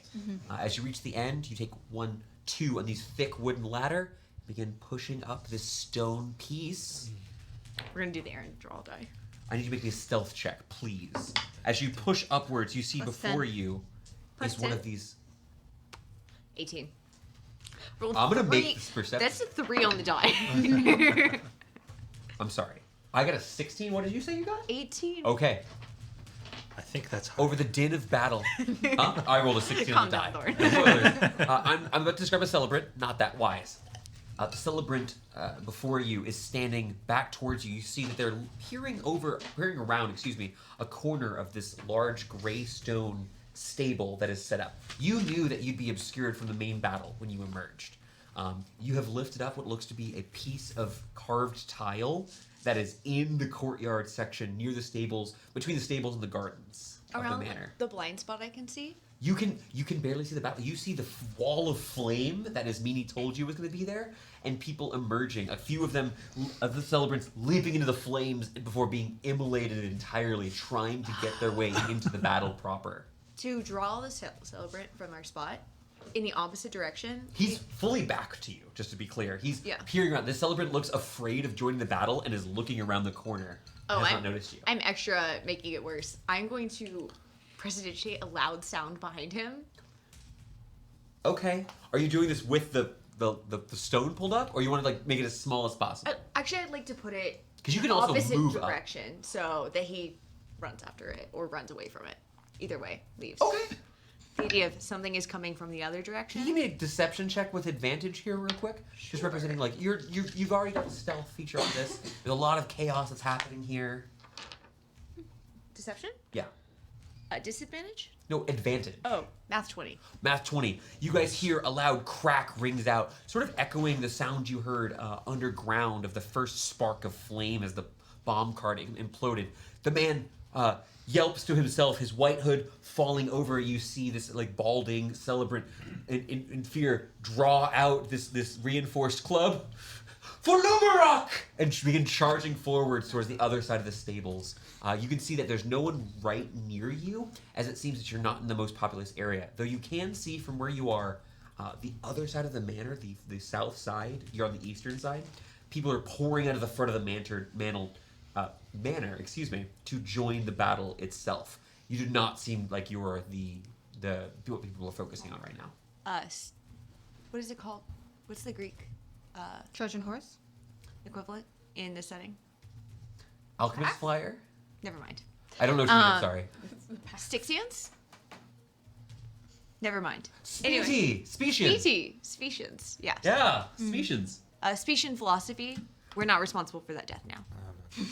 That Hell was worth yeah. the questions I'm for sorry. the bit. Okay, yeah, I've been giving these out like candy tonight, but hey, you know about the world building. I appreciate it. Because Greeks didn't believe that if you didn't directly cause a death, it was your fault. Yeah. Oh, I like that. Yeah, I love it. we have fantasy If you Greece in our left setting. if you left a baby out in the cold. Yeah. I would like to crawl out. Yes. And You hold the hatch up for the Yes, rest and of you're the round. confident where you are. The rest of the party can join up here. The soldier Titus here stays here, knowing that he's got a secondary job that you discussed. He goes, "Oh, I'm ready." Yeah. We'll bring the Incoming package. cargo. Okay. He does lower the hatch ever so slightly. It's partially cracked. Like you'd have to be looking for it to notice, essentially. But he's ready and waiting for this. As you guys stand up, hiding behind the stable, you see that not too far from where you're currently standing, the main battle itself, like the front entrance, is about 150, 175 feet from where you are. And there's a wall of flames. people making their way through the gaps at the edges to try to begin the fight, people crying out as the battle clearly is going in the favor of the resistance right now. You all can see, though, you're only about 40 feet from the eastern side entrance, the servants' entrance to the manor itself. Let's jump back to Ismini. Ismini, you can see the battle now. Your wall of fire almost entirely covered the inner courtyard, preventing most of the forces from being able to come through, save for a small 5-foot segment on either side of your wall of flame, meaning that they're fighting at a choke point with the advantage of the resistance here. So you see as, at this point, half a dozen of these celebrants have already fallen on each of the sides here. What do you want to do? Throw them against the wall. Yeah. Throwing against the wall, absolute domination. Their shields are up. The archers have been taking out the people on the walls. What would you like to do? I would like to use my week of studying maps to Yes. attempt to navigate myself through Dimension Door, a place I can see or describe. Absolutely, you have the maps. Here. Describe myself landing in that guest wing that they believe prisoners are being stored. You want to jump into the prison cell is your goal, correct? Yes. You reach out through the arcane. Take your, placing your hands before you, you tear open the concept of space and step forward. A trio of shrill shrieks cry out. Ah! You see, kind of backing away into the corner of this dimly lit room, your eyes quickly adjusting from the bright walls of flame from the outside. The battle now silenced almost within the structure. You see 3 of these little girls here standing in panic. One of them, you can see, excuse me, I shouldn't say standing. One of the children here is kind of sitting, grabs the ground and begins pulling back. You see, it looks like her leg itself has been injured in some way as she pulls her body away. The 2 other girls, one of them looks to be a half-orc child. The other is another human skin, dark brown hair, who kind of immediately kind of cover up the 3rd girl, who you would recognize as, based on description, as Lenora, scared. One of them holding up what looks to be a metal tray, like a food tray. Terrified. Each of these children could not be more than 11 years old. Guys, it's going to take me a much longer time to get to you. You can take a few with you. I can only take one. What do you do, Ismini? You know where this is. You could return here on foot if you need it, but... I try the door. As you take a few steps forward, the girls scream. You haven't heard anything from the outside. It doesn't seem like you don't hear an immediate sound. As you try the door, this is a locked door. You are in a prison cell. The door itself is wooden. There is a small, thin hole in the front which you can peer through to see what looks to be like about a 15 by 15 foot room, give or take 5 feet. That has a wooden table in it and a chair. The door on the other side of the room is slightly ajar, and you hear the sounds of several men talking. I will tell you this: there are people speaking in Draconic in the other room. Do you speak that language? I do not. Okay. You do hear people kind of grumbling. You could recognize the sounds of fear or anticipation. All right. Hi. My name is Ismini. I'm a part of the resistance. Lenora, your dads have been looking for you. They'd be really excited for you to get home. You know my dads? Yes, I got to meet them. There are 3 of you in here. You're gonna take us away from here? Absolutely. I didn't prepare a stone shape.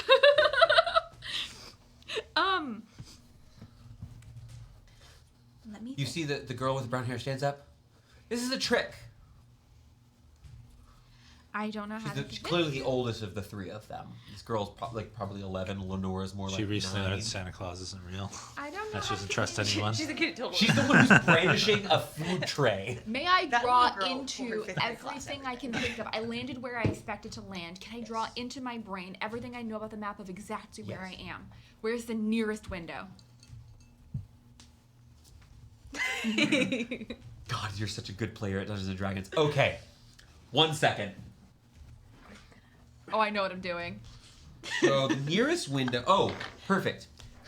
You were just hypothetically speaking. I'm sorry. plan is I need you to changed. make me an intelligence check with advantage first. The fact that you pulled out an IRL thing to reference for where the window Yeah. would be. Sometimes you need Did you maps. say intelligence or Intelligence with advantage. 17? 17. That is going to be sufficient. This is, I can give you some information. You know that this next room here is sort of like is like a sort of guard station, effectively. This is where someone would be positioned to guard this cell. There aren't a bunch of cells. This is the cell. There is one more room past, a larger room. You would say like 20 foot by 35 feet. Should you get to either edge of that, though, you'll be in a place with a window. So there'd be 2 rooms in front of you. Though you do know one of them currently has multiple voices speaking in Draconic. All right. Girls, this is a very bad idea, but if you want to get out of here, we got to get out of here, okay? Yes, Miss Meanie. Okay. Now I'm going to pick up all 3 of you. Hold on tight. I can't. I'll hold You see Lenore kind of like, you watch as she takes her hands on the small cot that has been put in the corner of this room, begins pulling herself up. You see the orcish girl goes over and begins picking her up, struggling a little bit here. Lenora cannot walk unassisted. Right, I'm gonna pick her up and just see if I can stuff children inside of my clothing.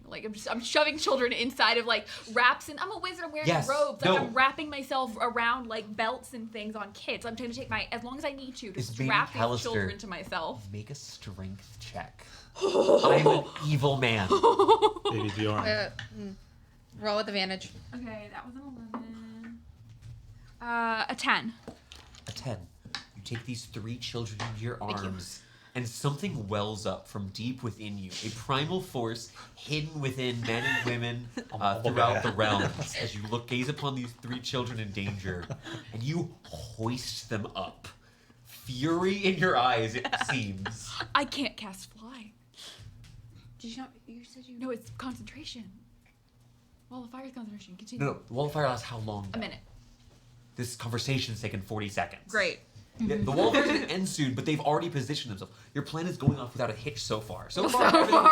Okay, the hitch has been there's 3 the 3 children here. Great. 3 very young little girls are here in this Tell me prison when cell. my moment You're ends, because I know vulnerable, too. exactly what I'm doing to get out of this.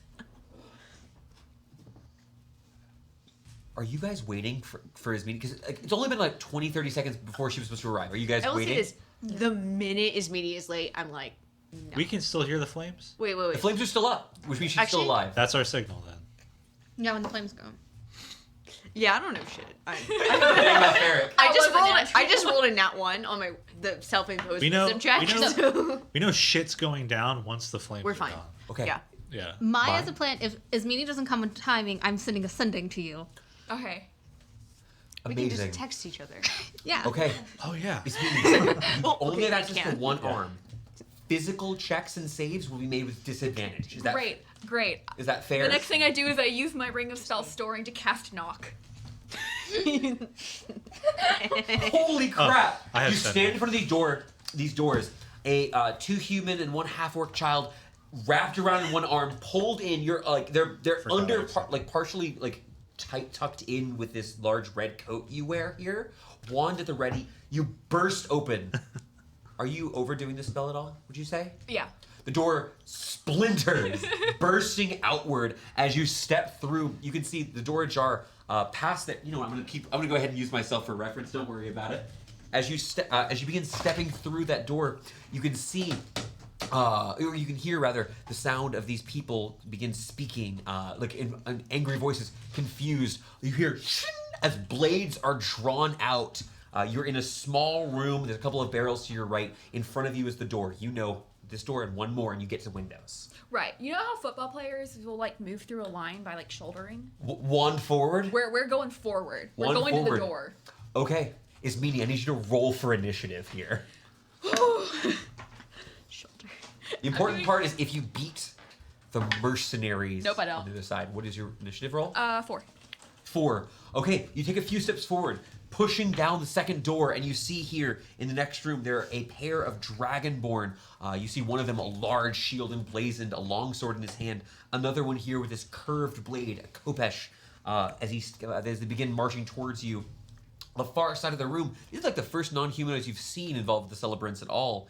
There are a pair of kobolds who stand there confused here. It looks like perhaps they are a little bit surprised by what's happening here. Connor. When the the wall of fire drops, I know that there is a problem. Yes. Because Meanie should have been here already. The wall of fire is going to drop within the next 18 We seconds. know where the jail's at. Like You know where the jail is. It's on the second floor. Cool. Past. We're heading upstairs hall. as soon as the wall of fire drops. I won't be there. I have Sydney. I'm so excited. I won't be there. I'm gonna start heading there. Well, here's the thing. Wait, why are no? It's what I would do. We have a plan. It's Meanie. Follow the plan. You push through. These two Dragonborn. plan's not they do going beat as you it- on as initiative. The planned. Dragonborn are going to charge forward and are What each going to begin goes wrong? slicing down. You hear them calling out these words. You're not terribly familiar, but you are aware of a war cry when you hear one. As they slice down on you with these curved swords. I will Does probably. a 15 hit you? No. Does a 19 hit you? It won't because I cast shield. Okay. And the highest was a 21. I have a 19 and a 21 are my two highest. 21 matches, so 21 will hit. Okay, one hit. As you begin sprinting in here, you see, surprised, a kobold and this goblin-looking figure kind of appear like they didn't catch what was happening there with their perception checks. The Dragonborn charged through, making their swings, but not able to kind of stop your progress here. You are going to take 6 points of slashing damage here. Their blades repelled by your arcane ward. As you can, it is now your turn. Are you doing anything with them? First thing I do is I use my Ring of Spellstoring to cast Fly. And then I go through the room with my 21 AC. They will provoke for the Dragonborn. Are going to make 2 more swings at you. Your shield still applies. Yeah. One of these misses, but a 24. Does a 24 That will hit me. Yeah, Okay, sure. one more hit against you, this time for 7 points of slashing damage. As you whiz by, as they begin crying out, you hear one of the kobolds screams, "Intruders!" And as much as I can, I would like to backwards through a window with Fly active. So the kids Yeah, don't but- get hurt by glass. If you have a dash action, you can get 80% of the way towards the party. If that's your plan. If you shatter through the windows, you could hurt yourself. Is that okay with Absolutely. you? Okay. You make go me a through the con- window. Make me a con save as you burst out through one of the doors, veering right, knowing that it's the closest way you can get towards the party. 17. 17, you're going to take half this damage. No. Culling, It's- come look at the damage it's I not a just rolled on concentration this. check. It's just- He rolled once. You take 1 point of slashing damage as you burst through this door. 2d6 damage. Enough to really hurt someone. And my ward has 13 health left. Great. You burst through here, children in arms, and find yourself a story and a half above the battle below. You can see that things are going currently pretty well. You can see the Pack's reinforcements from their group have marched up Main Street and are now standing with their long spears pointed over the wall, ready to slay any of the mercenaries who come May I through. describe my movement? Absolutely. Up, across, down to where the party entered. Yes, you can see your party from because you're in the air. They Yeah. are hidden, but not from the sky, it would seem. We're gonna drop out of initiative now because as you begin your descent, the party, I would say, Those I would dimension assume doors. Mai is the only person who would catch this. Is Meanie is diving towards you with a bundle of children arms. I don't I've need started- this anymore, I guess. I started I'm gonna put this over running here. towards the I just kind of like stairs. grab him and be like, Hey, nope, nope. let me go! Hey, Roller Flying. freaking out by what's happening here. is Flying that? is meaty. A fly? What do I baffled care by about a the fly? children that As this Meanie is Meanie holding. lands down on the ground, Do you pose? No. You don't Iron Man pose? You don't marvel that. it's hard at on the this knees. point. Oh, wait! You say it's Meanie? The guy from under the guy from the tile kind of pokes up a little bit more. I think we have the kids plural. There's Then 3 Callister, children. the children. This was not the plan. Wait, Is this not? It's Beanie. Oh, you're more. You're These are the only flying. ones I found. The man looks panicked. I thought it was kid. There were 3. There's plural. There were 3. Plans changed. Why did they take so Be many safe. plurals? Slay We have them to all. kill them now. Now I have to. He takes the kids, and you guys can hear very distinctly as he slams shut the stone hatch behind him, and the sound you were told of this beforehand of some sort of metal object hitting this from the inside as his axe sinks into it, trying to seal it as best he can. So they can't escape through here. He has more weapons. Right. Yeah. Basically, no, you can't go this way. Yeah. Is Beanie? Yeah. There was a room. There were 3 kids, not 1 kid. I can only travel with 1 kid if I dimension door. Plans Did you change. fly here? Yeah. Yeah, you I know, can fly that's with fair. friends. My fly is still active. Yeah, I can fly for like the next little bit. Okay. Okay, to Can I have the a ride? to the study. I can't carry you. I am very covered in armor. I'm gonna cast locate object now, so we can start determining where the Lord is. Okay. Do you get it now? Do you understand wizards? Today I do. Do you get it? That was so flexible of me. You were like, you're crazy for being I'd a like wizard. to shout out Alex for saying Ismini has evolved into Ismami. And that's fine. These children need to be scared. I also of me. wrote, Ismini has a cocaine bear mama moment. Yeah. Topical. Victoria, Yeah, it is. incredible. I can't believe I would like that. to mention you just It looks defeated so my stupid. spells. I have to my get through it. encounter I'm with super the spell excited. slot. I'm gonna tell you right now that none of those cost me a spell slot because I have 3 spells prepared in my ring and only one of them has not appeared yet. You scare me every day, babe. All right. Wow. Okay, there were a couple options. You wanted to go to the study Yeah. and you wanted to cast a spell. What are we doing? Casting the spell. All right. You begin invoking these magics. Once again, the clouds above thundering with this purple lightning as the dark magics seem to be growing stronger, and Dunsmith are pierced by a spear of moonlight, not revealing your position. As this light gathers once more, you see it in your mind's eye as the light forms around, mirroring the ring itself. You feel almost a magnetic pull. You've studied this pretty well. Give me an intelligence check with advantage. Because I can give you general information, but I want to give you more specific based on how you do here. Not great. Intelligence check with advantage. Yes. 10. 10. Okay. So I believe I give you a general direction. And I'm going to give you one more piece of information because you did hit DC 10. First off, he is I shouldn't say he. The object in question appears to be upstairs. Now you do know that the study itself is on the way, so it's up to you if you want to stop there or not. But it seems that if he's wearing the signet ring, which he often does, that he is more likely in the second location. You do know, though, that if he was in the third, if the object was in the third, it's down and to the right. It's so orthogonal, like it's way off to a different direction. I can fly. She's cast fly. You can dimension door. Are you going to tell me to run fast there? There's also I could probably carry you. There's just stairs we could take. Squat down, honestly. Oh, fuck, Relnor. I mean, Dimension door. I'll God, take it's Ralnor. oh, Wait, crap. what is about to happen? We're gonna What go is through the happening? window that Miss Beanie just broke. Because we'll be on the second I'll floor. meet you guys there. Holding me like a bridal style just so I can have my sword hand out. Sure. Are we flying to the window as Meanie just came out of? They are. Yeah. I'm dimension dooring up there with Ralnor.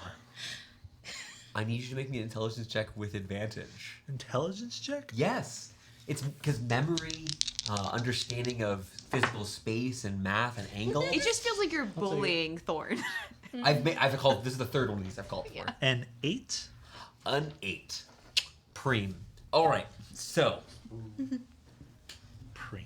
just to confirm, you're casting fly on yourself? No, I have my radiant soul, so I have wings. You invoked your celestial bloodline, emerging with radiant light. And I believe there was a bridal carry. Yeah, I'm bridal No, I carry was really now. hoping to do like the Asimar bridal carry thing with Jam, but like, you know what? Yes. We'll call it practice. Yeah. Practicing You want to for ignite your you. weapon? Is that what's happening right now? Or are you? Wait, no, you're Actually, good. you Do you have want- darkness, right? I can carry about 7 pounds. Yeah, I always have darkness. You have darkness. So Roundor can just. Half drown. I always have it. Okay, instead, as an action, I activate my blind sight,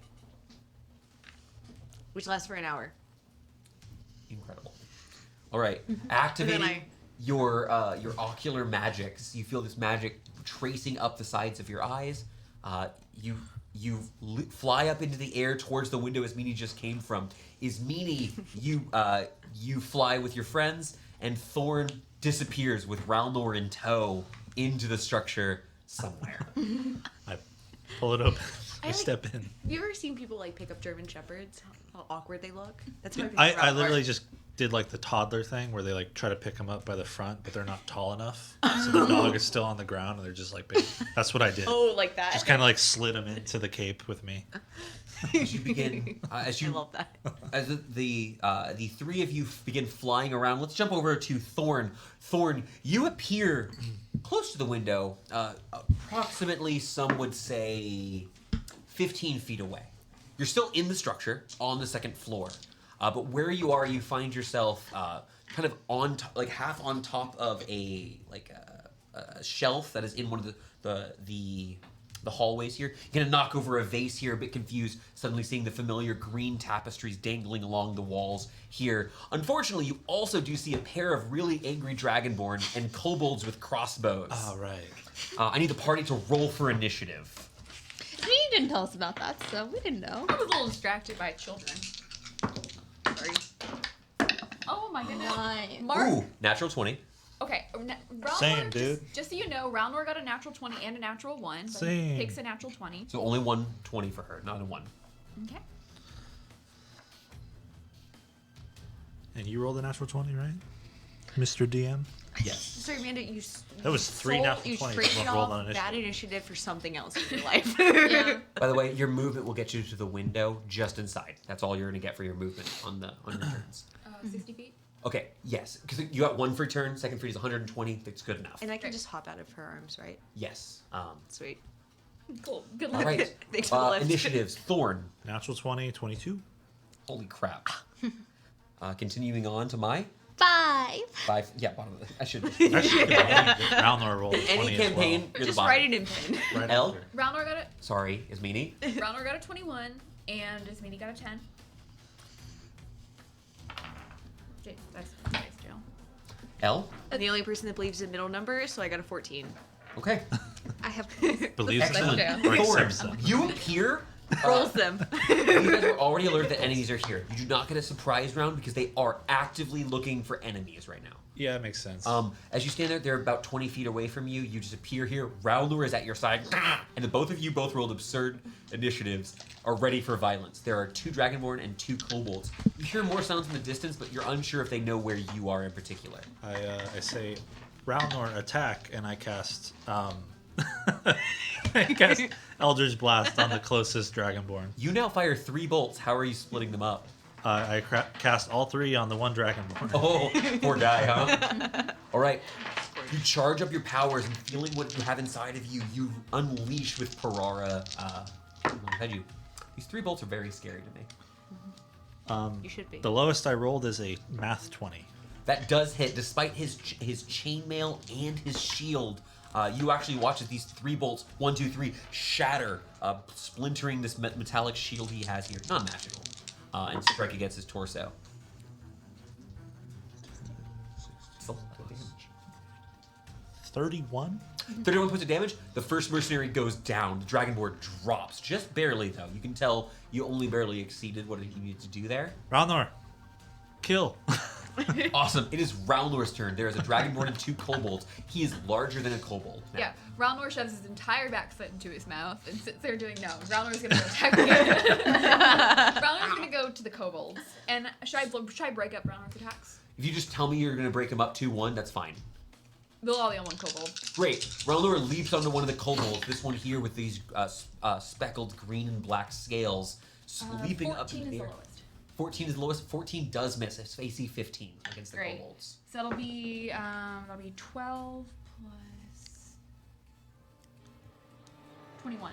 21 points of damage is sufficient to take down a kobold. Kobold. Roundor leaps up towards one of the kobolds. You see him sink into his shoulder, then taking his horns, pushing forward his weight enough to actually leave an impression in the wall itself as the kobold gets slammed into this wooden wall. One of these paintings here falls to the ground, the frame splintering, and he turns over to the side, fury in his eyes. We'll keep going. It is the remaining Dragonborn's turn.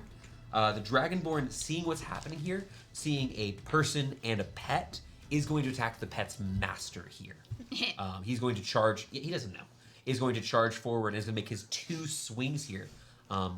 You do not. He does not have an ally nearby, so he does not get his sneak attack on these. Sweet. Wow. Natural 5 and a natural 8. These do not hit. The Dragonborn swings down on you twice. At the end of his turn, the other Dragonborn is going to take a shield and he just pushes you back, making a strength saving throw as a bonus action. Okay. Or his bonus action, excuse me. A 9. A 9. That is going to be a fail. He knocks you onto your ass. Cool. Kind of just a shield bash here, pushing you back, stepping forward. As he raises his blade, it's going to be the kobold's turn. No one rolled between a 15 and a 20, by the way. Real obnoxious, that. Yeah. the two kobolds' turns. Our As they bad. turn and begin drawing their weapons and trying to stab down on Ralnor, their weapons are not magical and have no effect. They begin trying to stab, and you watch as one of them this bone dagger he has splinters into a dozen pieces. I was hoping it was just like an iron dagger. It just You bends do a around. line attack on Ralnor. Just Basically like "Oh." styrofoam. That will then be L. You may hold your action if you'd like, but you're in the air right now. I can only hold an action, that's correct. Only hold an action. I would allow you to hold a movement, but that's all you get to do. I would like to hold a bonus action instead. Can I do that? I'll allow it. Can I hold my weapon burst?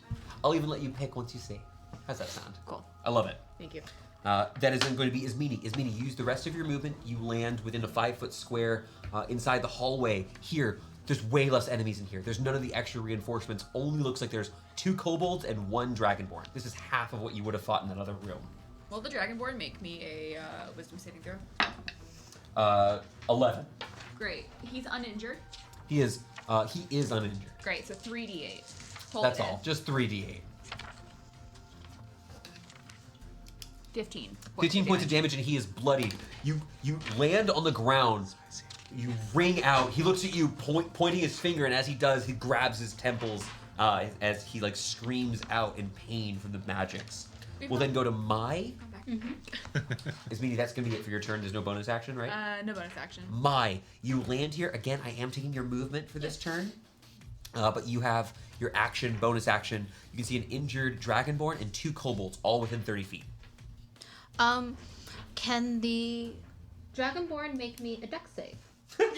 Sure. As a sacred flame erupts beneath him, I'm guessing? Yeah. Yeah, these are gotten a lot better. That is a fail. You watch as he raises his blade, taking both of his hands on it, dive down on your prone ally Laurentius. Everybody rocking those new cantrip levels. Yeah. 19 points of damage. 19 points of damage is going to be enough. As he strikes down, insane. you watch as Thorn has to roll out of That's- the way, the blade striking right where That's his... like a. Sorry. Sorry, the blade strikes right where his heart was just a moment ago, and then he's immolated by radiant fire and collapses, unconscious, dying. Sick. Mai lands on the ground, and once Clella gets back, they can choose if they want to ignite their weapon burst. I'll let them make that decision when they're back. But let's go back to Thorn and Ralnor. Thorn and Ralnor, 2 things I want to let you know at the top of the round 2. There's only these 2 kobolds left. But you also do hear that this door, if you don't do anything with the door, more people could come through the door who were from the jail area. You Okay. know you don't need anything else past here from the original plan. The study itself is behind you. The Dragonborn that Mai killed that was near me, and then the one that I blasted. All within like 10 feet. Any of them wearing a ring that I can see? Like just any ring? Yeah. No. Okay. I apologize. No, it's fine. I was expecting Mr. McTara, and he's not here. You didn't teleport to where the ring was. It's just upstairs. Shit. Yeah, that's not sorry. I gotta look for more stairs then. No. You know where he is. He's like 3 doors that way. He's just you're not fighting. You're at the jails. You know the jails are a couple doors away from the private hall, which is upstairs.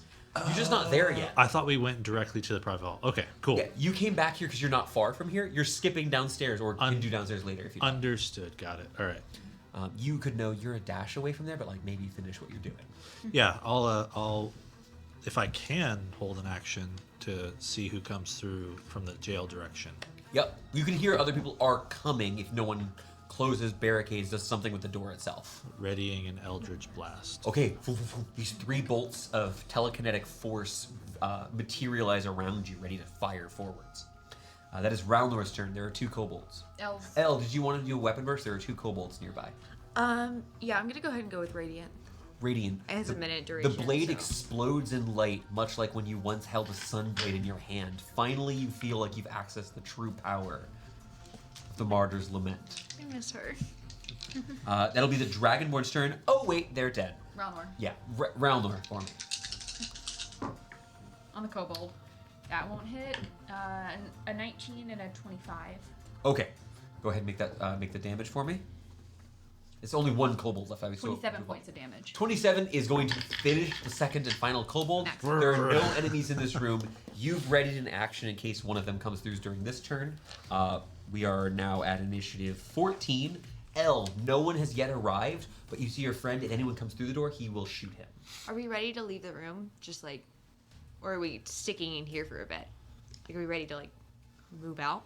There are enemies from where the gel was potentially coming through a door that we don't necessarily have to go through because that's not the direction they make for it. In If you front of wanna- you is are reinforcements of the jail. Behind you is the private hall If you want to start where the guy is. heading towards him, I'm covering our ass right now, essentially.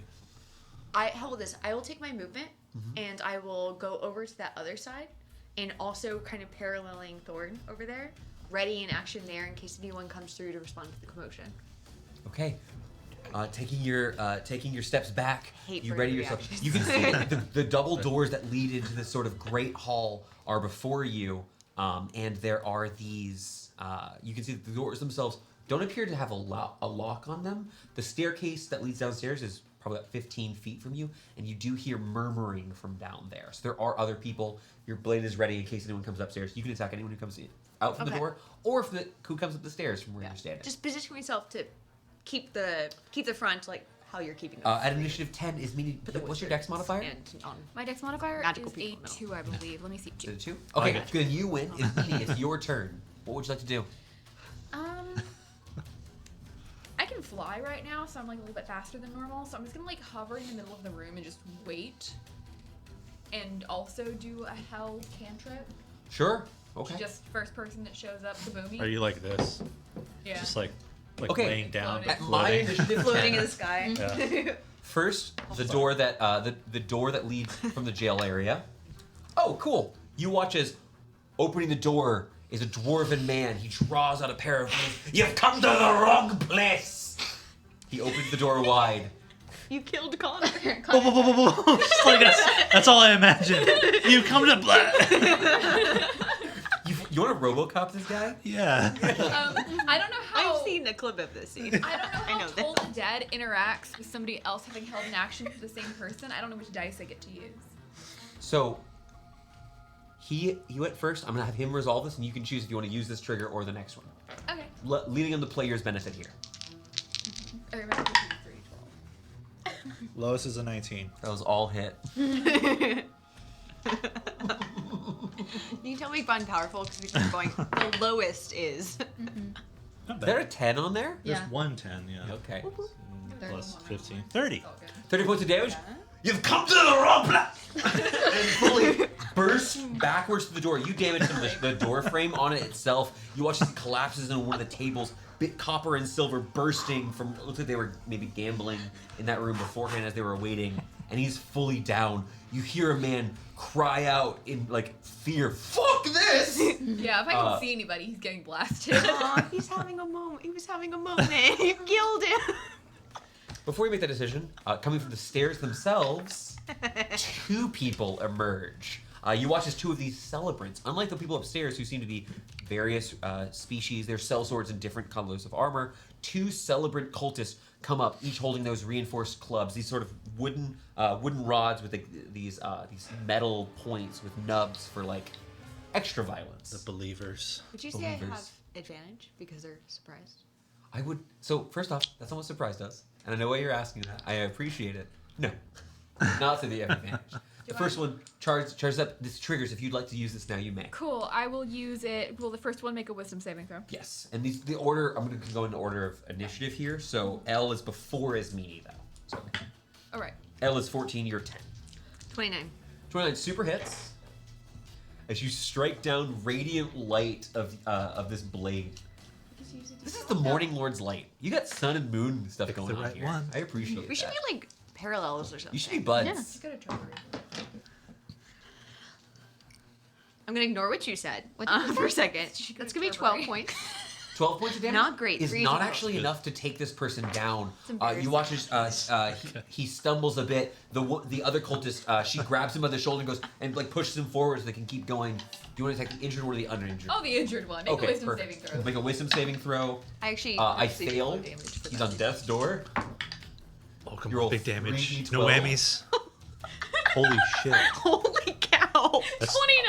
I would. Question to you: is this spell actually doing sound-based damage or something? It's in their heads. It's like during. I'm doing this. You with my watch as wrist. his eye. Like Cypher from Pillars of Eternities, where they jingle their wrists. You and do does this. things. No. No sound comes out, but it's in their brains. You watch. You ring these So their chimes. ears are bleeding. Yeah. The two of them, their ears begin bleeding.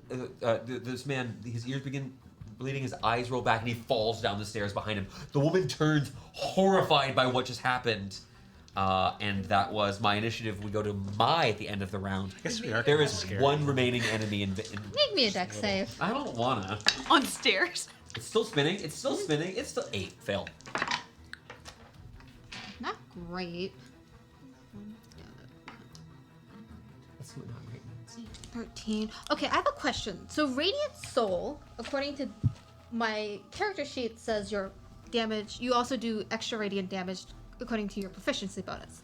So The- I have to double check the full text to see if it was supposed to be attacks or spells. But in this instance, what was the damage before? It was both. It says both on here. Oh, great.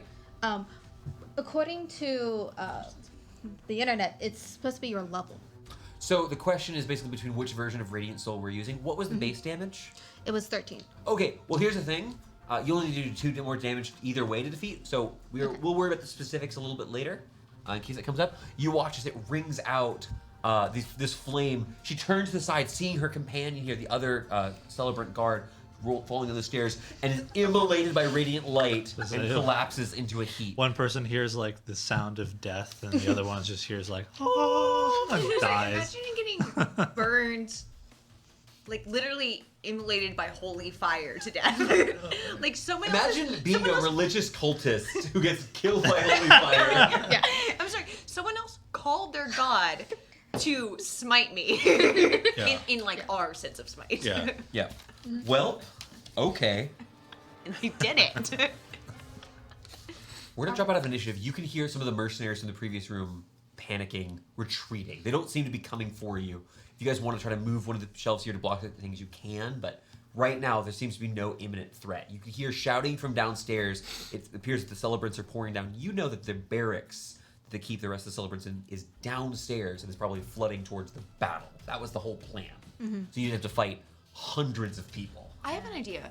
Before we go down the corridor, I think you might want to, if y'all have area affected things, can we like go down the stairs slightly and can I just pop off like a binding ice? Get to pop off fireballs in the bind. Just pop, or we pop off fireballs. Take care of Just it. know you can't hold actions outside of combat. It would be, you'd roll for initiative. Yeah, but I mean like just go down the stairs. I think we should let the resistance handle the cultists. Oh, if and you let's want keep to, going. you Yeah. can. There are people sprinting downstairs. You just fought the guards who were protecting the stairs to prevent people from coming upstairs. Yeah, that's what I meant. Is like just go downstairs, look around the corner, throw it. You want go to? back. Like Make me a it's luck just- check with advantage. I just want to see how many people you're affecting. As you saw, the regular celebrants are not. It's a second level spell. I mean, I don't have luck with advantage. Yeah. Natural 20. Wow, that counts. But it's going to be how big a is his face? 3. I'll upcast it to. No, I don't want. Second So you level. said second level. I'm gonna hold you to that second 3d8. level. It's 3d8 damage total. But what's the 30-foot range? cone. 30-foot cone. 30. Oh my gosh. Spicy. As you can roll damage if you'd like to roll the damage. Of course. Oh. Wrong die. You watch as one of the people here, you see him in the robes Good. that are recognized as the brothers. So this is like the person you fought that first night here in Dunsmith, sprinting, leading a contingent of 8 more of his people here. How much damage was that? Only 9. 9 points of damage. You watch as But about they are- half of them collapse to the ground. Turning in horror, the brothers begin sprinting as a bunch of these people panic. They would. As you coat in ice, Yeah. several of these people turning into sculptures, falling, bits of them cracking, a finger scattered across the Yummy. floor on the ground. I pop back upstairs. You got power fantasy in my horror. Get horror in my power. There's an ice fantasy. skating rink. You also by coincidence. You cover the lower area there in ice. It's a horrifying sight to non-magical folk. What just happened? to Sorry, you? someone just appeared and ice came out and they left. You know, We're scary people. well, that's the thing. It's like, why pick Lumarock when we exist? There's We a double door. should Okay, start your before head's you. kind of going like this. No, I'm with you. As you Let's do it. peek your head back upstairs, you know that you're by the private hall. It's a large double door that leads inside. I will lead. You want to open the door? Yeah. I will be a wizard and hang back. Can I go quietly? No. No. As you push open this double Okay. door into a great hall, it becomes very apparent that that's not realistic. Oh, this is built for a dramatic entrance. Yes. Yeah, okay. Coco agrees. Two towers. You Aragorn. push this door open, Mai, your armor gleaming, the light of Don't the get moon mad. pushing in through a window on the my far wings. side. You're Where's your nerd I card? apologize. You are running towards the end of that minute. I'll give you the first round. Is Just that the fair? like, yeah. Okay, it's fine. coming in. Sure. Okay. I've never seen Lord of the Rings. As you push open the That's door what we here, need to do. you see this hall once held for noble lords, ladies, and wealthy folks coming through the city of Dunsmith is now absent the lavish qualities it once held. 3 large wooden tables are set across the room, with celebrants and sellswords standing, each of them hands on their weapon, panicked, ready for the defense. In the center of the room, you see a man with dull green plate mail armor. On his back, you can see the wooden shaft of some weapon that is still sheathed. That's still rather not yet drawn. In his hands, he holds a still sheathed longsword. It is not quite a combat stance. He's standing looking down at the hilt of his blade. As you all enter, he raises a palm. Does not appear to be spellcasting for those of you who are familiar with somatic components. It looks to be a question for pause. You don't have to listen to him, but it appears that he's attempting to stop. Before we begin, may we speak a moment? Elegate Thorn. Is this Mr. You- McTara? Do I No, recognize this this is guy? not Barris McTara. This appears to be the knight who you were told about. Okay. Behind him is a closed door that you know leads to the balcony with which could oversee the battle. Oh, it's the knight. Let me at him. Let me at him. Let me duel him. You can speak. Do you? I was gonna say this is all. We're within a 3-second moment. Do you allow him to speak for a moment? Yeah. Yep. I am Jaren of House Arlette. I've heard these deplorable men and women. You watch as he turns around, gazing at the sellswords and celebrants in the room, speak of you. Since you arrived, they've been in quite a state, worried that you will stop their profane rituals. Who do you believe yourselves to be, wanderers? Did you call their rituals profane? I did. Who do you believe yourself to be? The saviors of Dunsmith. The defiant smiles of Elves. Why? We wear these you, like that's badges. Because Sorry, I was trying to fuck respond to you, the first that's question. why. I apologize. Exactly. The Moon Mother guided us onto this path. Oh no. Dunsmith needs saving. We're heroes. It's kind of the thing that we do. So, what'll it be? Do I take you down?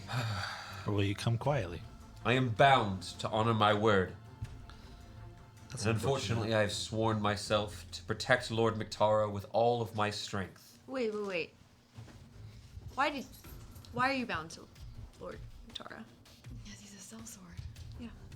I I want make him no to say it. coin. That's Unfortunately, this is a sad day. My word is worth more than my life. We must face off with one another, yes. But I hope you will know I take no pleasure in this. If your gods or mine are good, then you shall find victory on this day. Oh, this is Can I lean depressing. over? Can I But- lean over? We gotta banish this dude. For real. Like, he does not want to be here. We cannot kill him One last thing. because he has. Yeah. If any of you, as he turns over to the sellswords and the celebrants, if these heroes defeat me, they will slay each of you to the last. If they fail, my word is not to protect you, and my blade is quite sharp. Now would be the time to leave. Keep him. You watch as 2 or 3 of these sellswords walk towards some of the side doors here, kind of a little bit panicked. The celebrants standing firm, sweat rolling down the sides of their heads. Very well. I'm sorry we met like this. As am I. Skadi. We go to battle. As he begins to speak, and I ask you all to roll for initiative, you watch as coming from the back of this person is this small trail of blackened smoke, which begins to fill the space behind him in roughly, you would say, a 10-foot square. Alex, can you go ahead and bring me a battle map, buddy? Do you want? Go ahead and begin putting, Round where I rolled really bad. I rolled because you guys really good. didn't interrupt him. Go ahead and take some of these guys off. I don't. I'm so glad we. Oh my gosh, is he a werewolf? I don't want to go No, first. he's just a monster. Oh, cool. Great. I like him. We should not kill him. Play Shaman. Are we inside? Yes, can you guys place yourselves within this Okay, first so level just- section? Just because we like him and we don't want to kill him, do you think that means he's gonna be like our friend? He did just tell you, I must use all of my strength to fight you. So Okay. take that how you will. Cool. We have to kill him. Yeah, I don't know where he is. We have Ralnor. Oh, I apologize if he's not out here. Is that okay for Oh, everyone? there's a Ralnor. Yeah, just pop around over by Thorn. There you go. Great. You You're have on camera? right. Great. My new friend. Friends now. Everyone, You're bestie. roll for initiative. We're blood We did. brothers. It was bad. And his name is Jaren. Jaron. All right. He's gonna be evil like Jared. Take that how you will. It's all the Thorn. names. They're enemies. Natural 20 for 22. He's upset about it too. I don't want to go first. Good luck, buddy. We're not gonna help you. Mine? An 18. Yo! What is that, a natural 21 for you? It's Damn. Ralnor Roasted. and I both got a 10. I love when you guys have the same initiative. It's so convenient. We have different modifiers. I just rolled really badly. L, I got a math 20.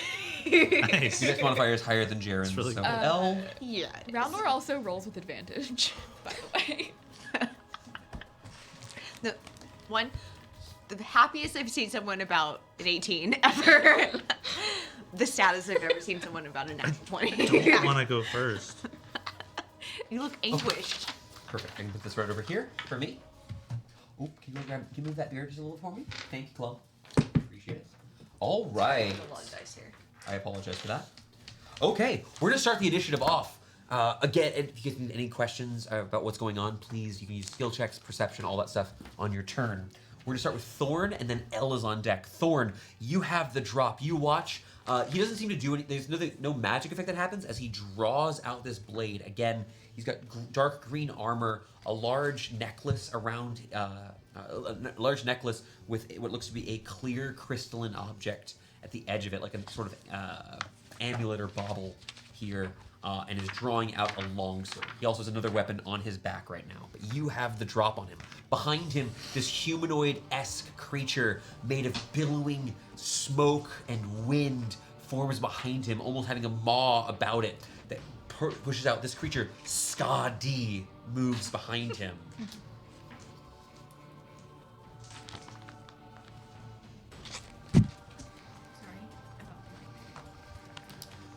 But Thorn, you have the lay of the land. There's a bunch of enemies within the room though right now, and you know numbers are power. I'm gonna cast a spell. I'm gonna cast Ivard's Black Tentacles right here. Before you tell me more about that, I'm gonna do a real quick Arcana check. Cool. Is the spell 6th level or lower? Yes. What level spell are you casting? 4th. Oh, I'm sorry. Advantage. I don't know what the spell is. I will do nothing else. Thank Fuck you. that guy. Cool. Eivard's Black Tentacles. Where are you casting Black Tentacles? Centered right here. So you're hitting this entire section of... Yeah, 20-foot cult- rate, 20-foot square.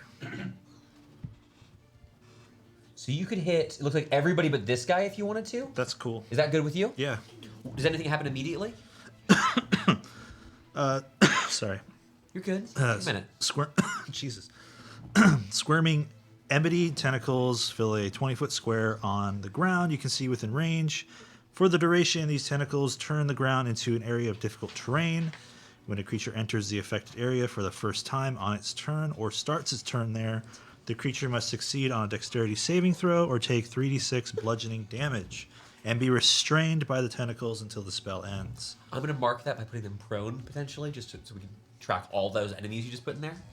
A creature that starts its turn in the area and is already restrained by the tentacles takes 3d6 bludgeoning damage as well. A restrained creature, a creature restrained by the tentacles can use its action to make a strength or dexterity save. Yes. Its choice against a spell DC.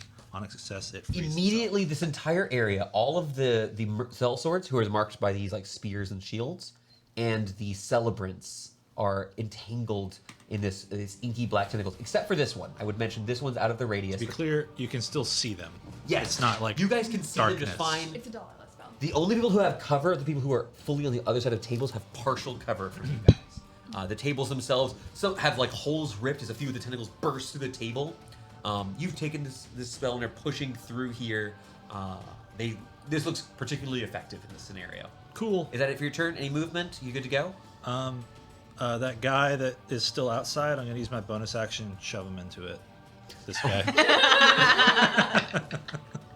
He will fail, enter it for the first time, and make a con save. Dex. A dex save? Yes, dexterity or I strength. rolled save. an 8. Don't worry about it. Whatever the save is, I failed. This deck I take is 3d6 damage immediately. Oh, sorry. Dex save and then a strength save to get out of the restraint. Right. Well, I failed the dex save. I So- land in it, and I take how much damage? 3d6. 11. 11 points of damage, and he is on death's door and is restrained. Okay, Elle, it's your turn. Just if it wasn't clear for anyone at home or my players, this is Jaren. Eve. Yeah, Ned's- we're avoiding Jaren. Ned Stark. He does have a large fur coat. He's not quite as green in that model. He is that looks right? like the But- cover. He's like, Yeah, He also currently has his head. he does.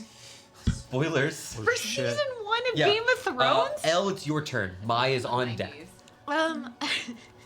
Is it the 90s? Is that what you said? The books were like, Oh. Sorry, what Victoria said thought was you so said- funny. Like you said, this. What would you like to do, Elle? I'm gonna move This up. area is dangerous to go into. I'm gonna ignore Jaren entirely. I'm popping over to where that other guy is, the other sellsword. Like this? Yeah, I love getting on tables. Accurate. You drink too much. I guess.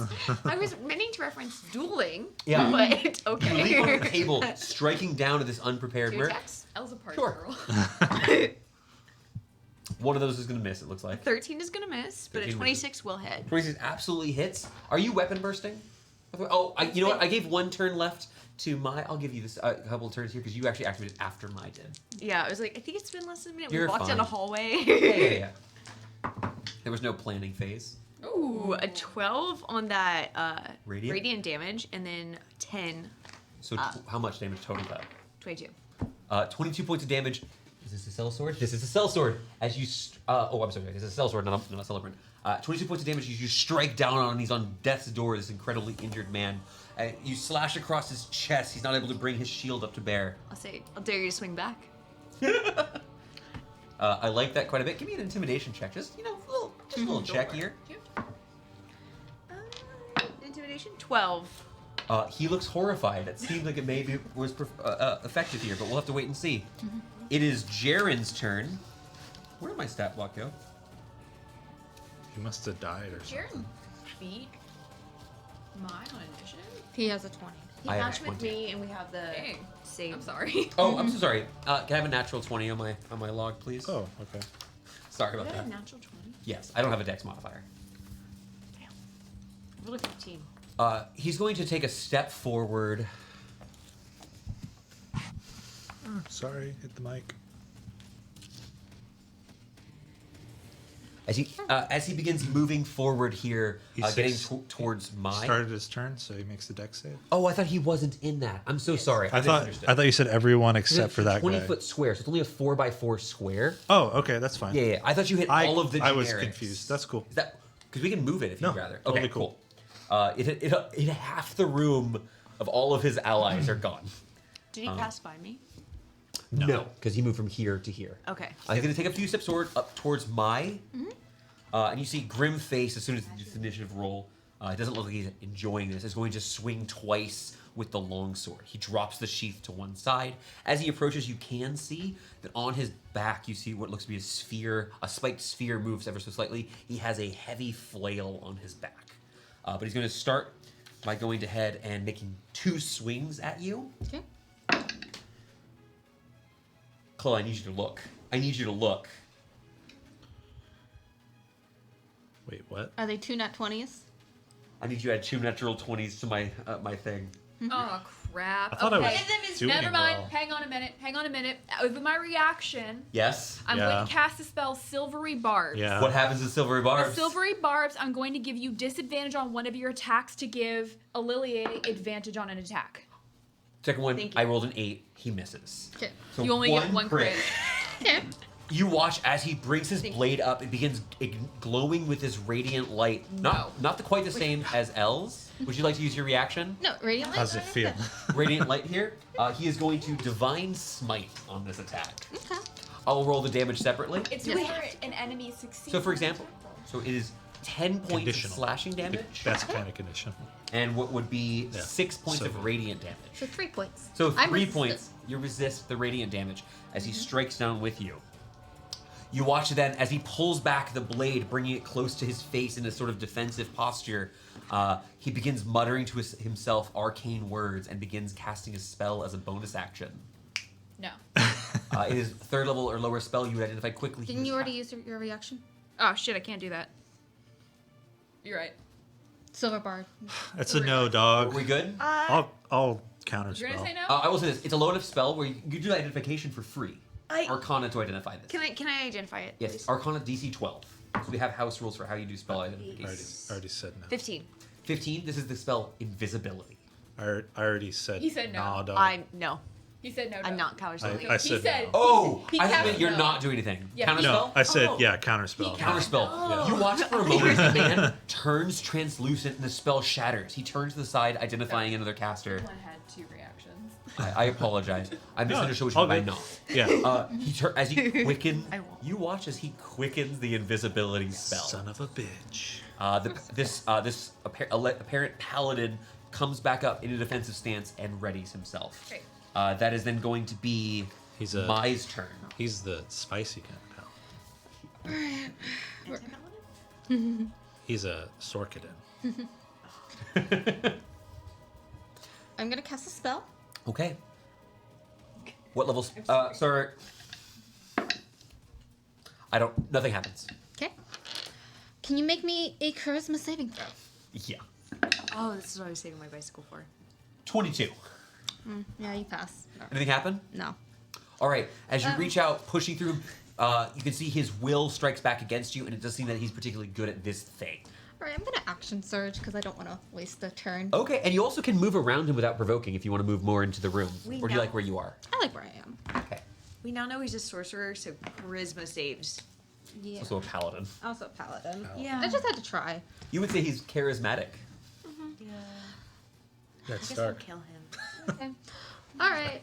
See, his hair is like very Make me a immaculate. wisdom save A as I wisdom reach save. out to touch him. Ooh, what are you casting on me? Fail. Natural 2. Bestow curse. What happens with bestow curse?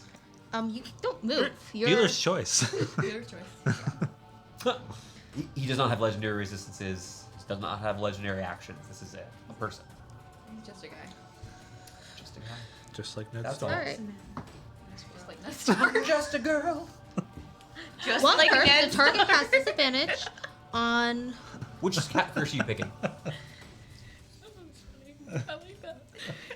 Doesn't have a. There's just many things while you're cursed. I I'm can gonna pull this curse up. his strength, ability, and saving throws. Makes sense. Connor, do me a favor. Yo, Can you pull up bestow curse for me? And yeah, I already got the handbook out. Thanks. I just want to be able to Actually, read. no, I'm gonna curse wisdom. I'm gonna curse his wisdom saves. Yeah, Great. disadvantage on abilities and check saves. Uh, So, Perfect. And You saving watch throw? as he shrinks back into this. He's not immune to this effect. while cursed, the target must make a wisdom saving throw at the start of each of its turn. If it fails, it wastes its action that turn doing nothing.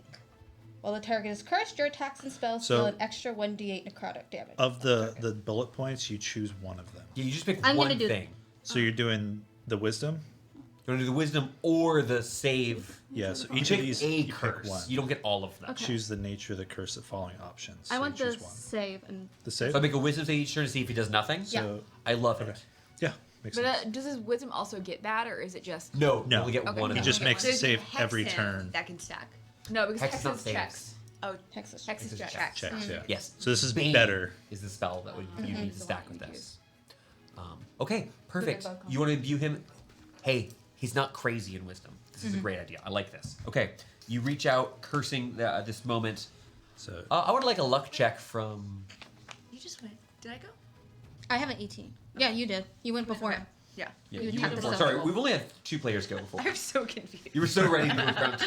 I haven't No, gone we're, yet. we're initiative 18, Clella. Okay. Initiative 15, I need a luck check from Victoria. Make me a luck check real quick. Ralnor makes a luck check. Oh, gives an 18. Cool, nothing happens. Next is going to be Sweet. Rowlor and his meanie. What would If you like he's to happen? gonna go first, nobody's seemed to talk about the giant shadow monster in the room. What is this? Casey says. Maybe an Arcana check. You see this creature. You can see that plates and bits of food knock off the tables nearby. It's clearly Specifically, making does it gusts seem to be of wind. bound to him in any way that I- would make? I just assumed maybe he had bad gas. This creature emerged from just behind him. I did say it was behind. That wind was behind him, didn't I? 25. At first, many would perceive this to be an air elemental, but this is a smoke para elemental. This is a creature made of not just air, but flame as well. I should also mention with a 25, because that's 2 successes, you would realize this is what is known as a permanent elemental, a rare form of magic that allows these creatures to persist in the material plane. But is it from the material? This creature is of the material plane, was likely created by this person. So This is essentially a greater familiar. Does it have any sicknesses? Wait, what is the Weaknesses? word? Sickness. yeah. Is he down with the sickness? It has You would know melanoma, that using surprisingly. Fire or lightning is a bad call. Cool. Does he get stronger if I? No, it doesn't have. It doesn't do anything special with that. It just doesn't take a lot of damage from these things. That's so stupid. This seems to be a room that's about 20 by 20. Okay. What are you trying to do? The room's like, I'm sorry, 5, 10, 15, 20, 25, 30, 35, 40, 45, 50 feet wide. What do you mean? And then you can put it in the back half of the room. Right, but like times 2. You can 40. cover Well, if you this. put it right on this door, it would hit 'cause everybody. Radius versus. Only L of your allies would be hit if you hit it on the door. Radius. No, That's no, about no, it. You're okay. Do it. No, do I'm it. just trying to. No Real for your quick. Shakespeare. Real quick. Real quick. I was like, kill me with fire. Okay. It's not a plant. Could the elemental make a con save, please? 13. That fails. It'll take 88 damage. Is it a plant? It is not a plant. It is in fact an elemental. Ah, I know what you're casting. I'm casting blight. Contagion. Oh, blight. My apologies. I think that's a Star Wars 5e version. Contagion. So Oops. wrong system. Make a shoulder arms check for me. I don't have to. My It's a cat is smart so weapon. mad you stopped petting her. 26, 32. Look, she's gonna leave. 37.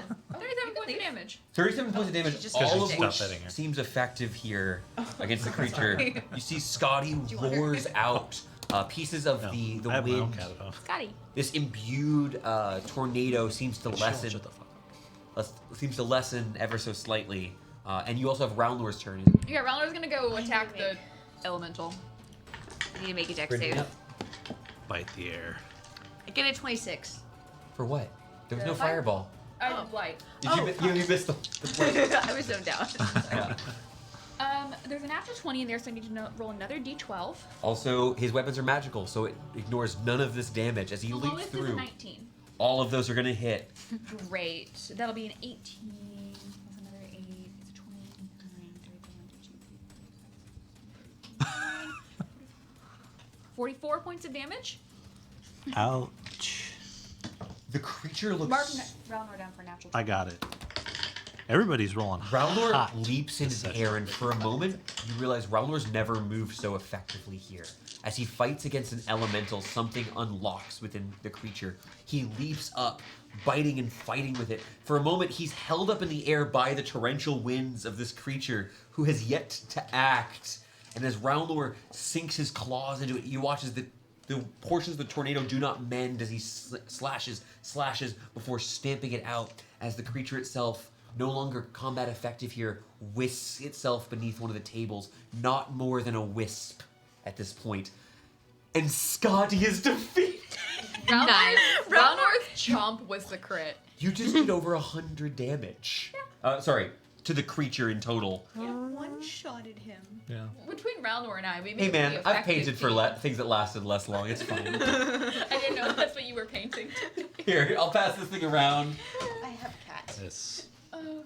handle the stink. Never got to attack. No, that's fine. That means it is he now going to be the raises rest of their turns. I'm going to go ahead and make saves combined for these guys. First for Celebrants. Celebrants fail, mark me with a natural 1. The Mercenaries also fail. So go ahead and roll me 3d6, Connor, for the damage of what happens through all of these people. Ooh, I'm not rolling as hot as Cyberpunk Red. 8.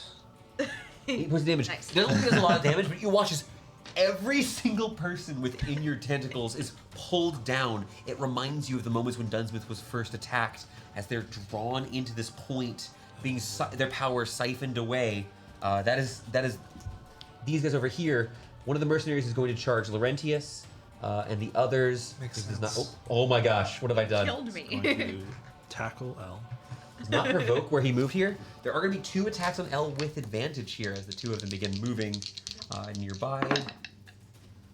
First one is going to be a 17 to hit. No. Second one is going to be a 23 to hit. That might hit. Wanna play a game? Yeah. I'm attacking you. This is 5 points of damage as he reaches up with his spear striking into you. I don't believe he has a person he This can one. stab. This is the one you just hurt, by the way. Yeah, he can't stab anyone else, right? Correct. He doesn't have a reach weapon. So I won't spend the arcane point. you want to Not- just reduce it doesn't damage matter to what I 0? roll. I reduce the damage by 23. You parry the blade. The spear out of the way. 25. Perfect. You parry to strike and take no damage. Nice. And again, that was the injured one who just tried to stab you. Nice. We go to the top of the round. There's going to be Thorn's turn, then L. I got a boy next to me. You do. You have one of the mercenaries is charged up on you. And you do... I will say something. The start of the round, this door begins to open. The Can door you- that leads to the balcony. Can you have Ned make a strength save? I'm going to try to shove him. Yes. Should have. This is going to be a math 20. Okay, that passes.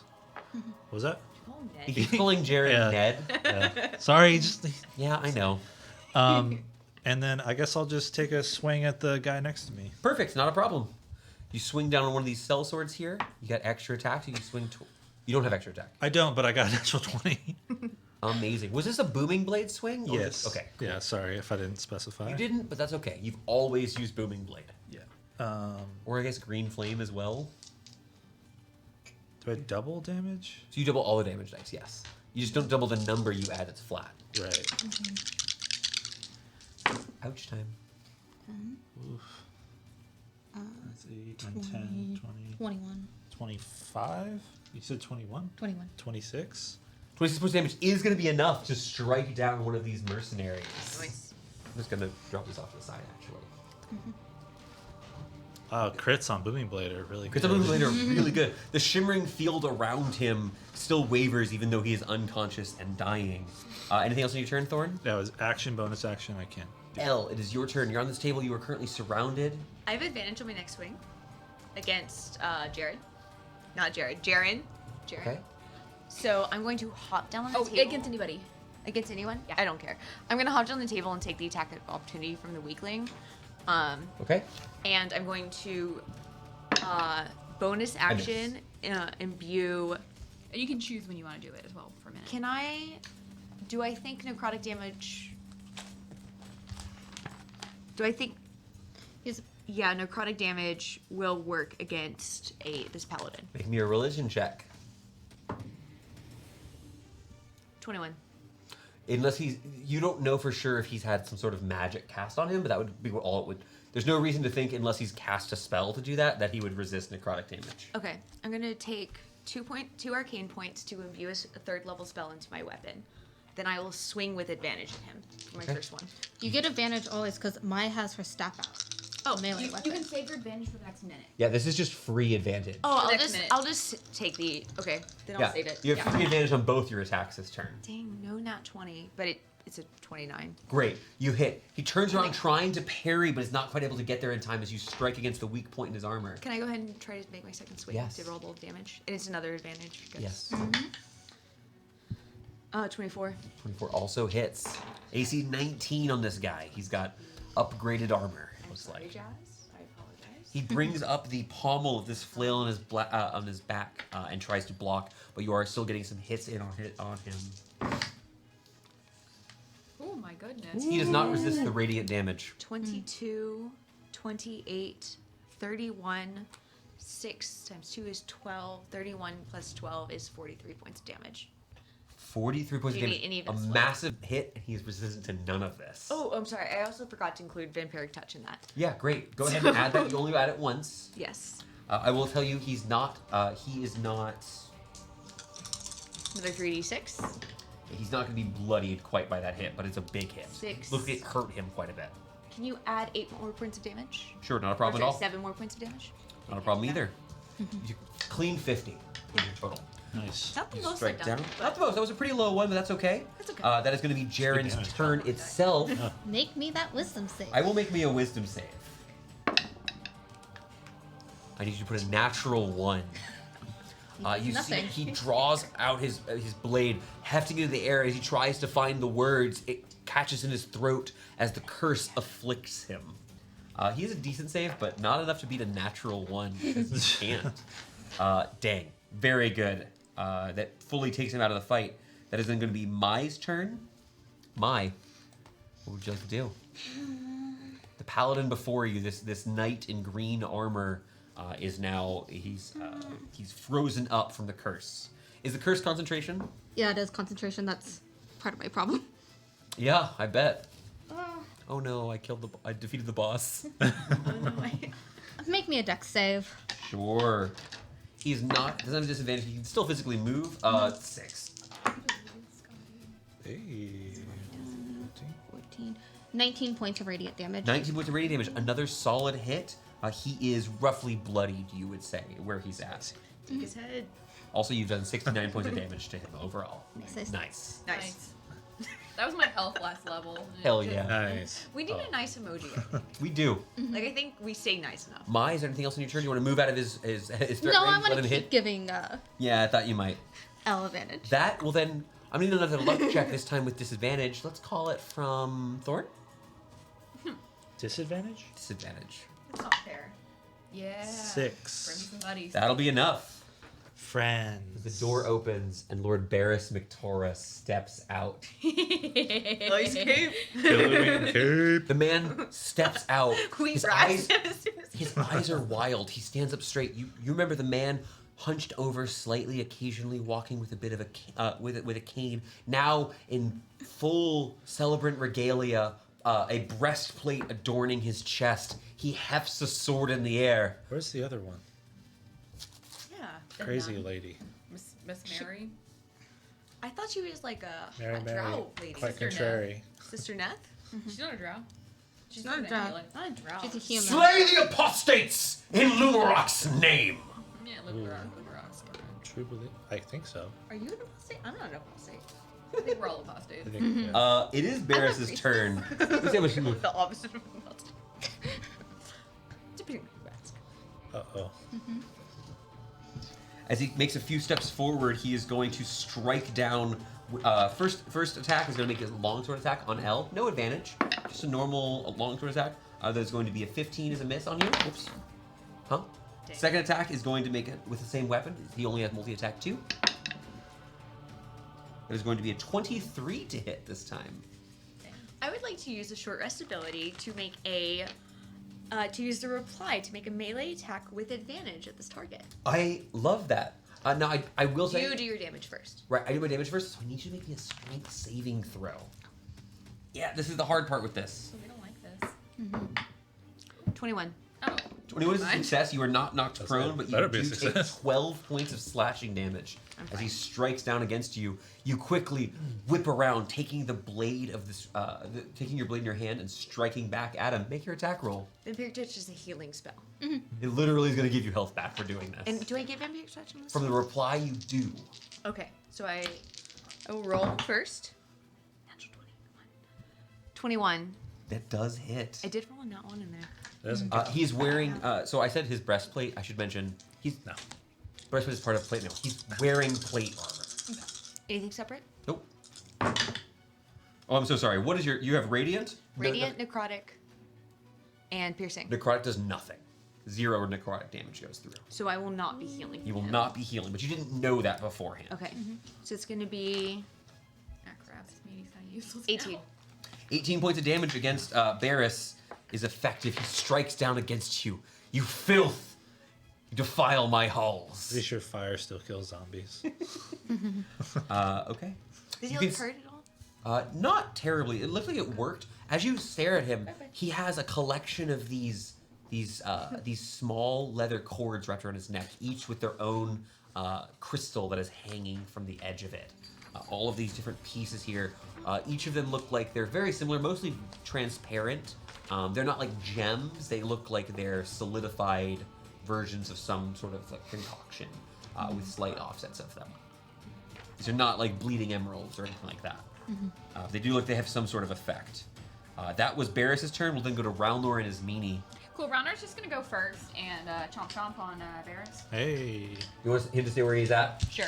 Cool. And he can flank with me, right? Nom nom nom. If he leaps on the table, Okay, Roundler will leap on the table. He's got a climb speed. He's good. the AOO misses. Okay, do you need extra d20? We're gonna do it this way. 26 to hit. Hits. Oh, this poor guy. 14 points of damage. Okay.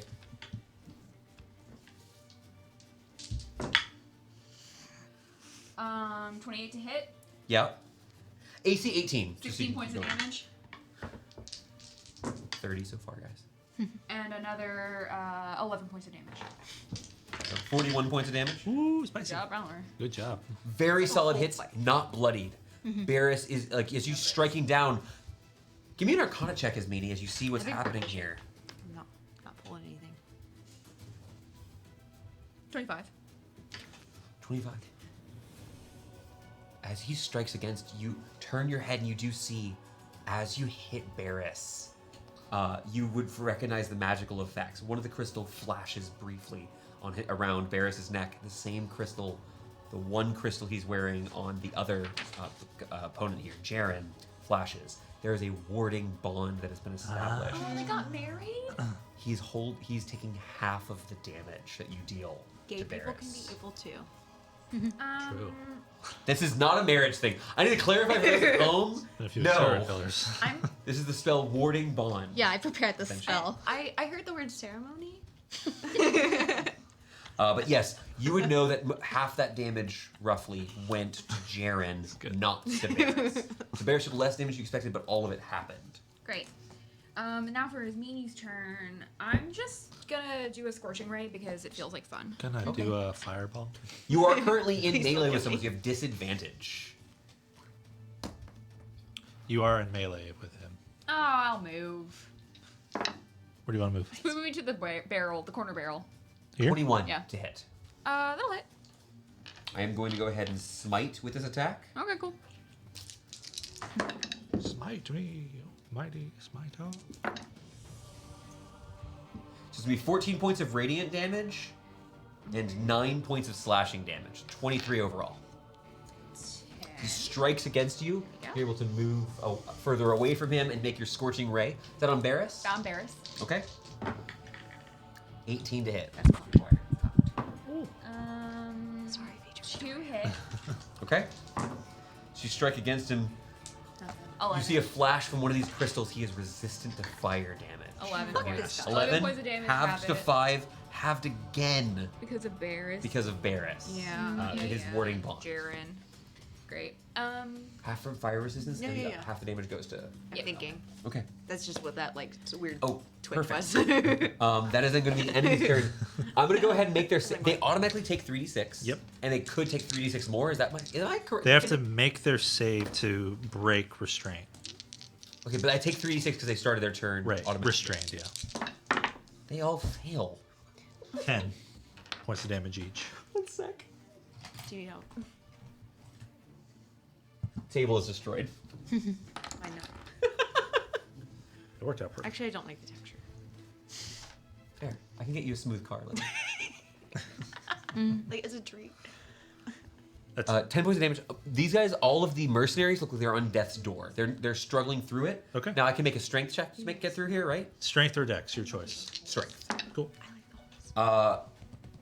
15 and 17. 18 is the DC. So baby. none of them get out. They are defeated You would say effectively. 18? Yeah, I got my blood well boon. Oh, you ding dong. Got your blood work done? Came out real good. Your cholesterol?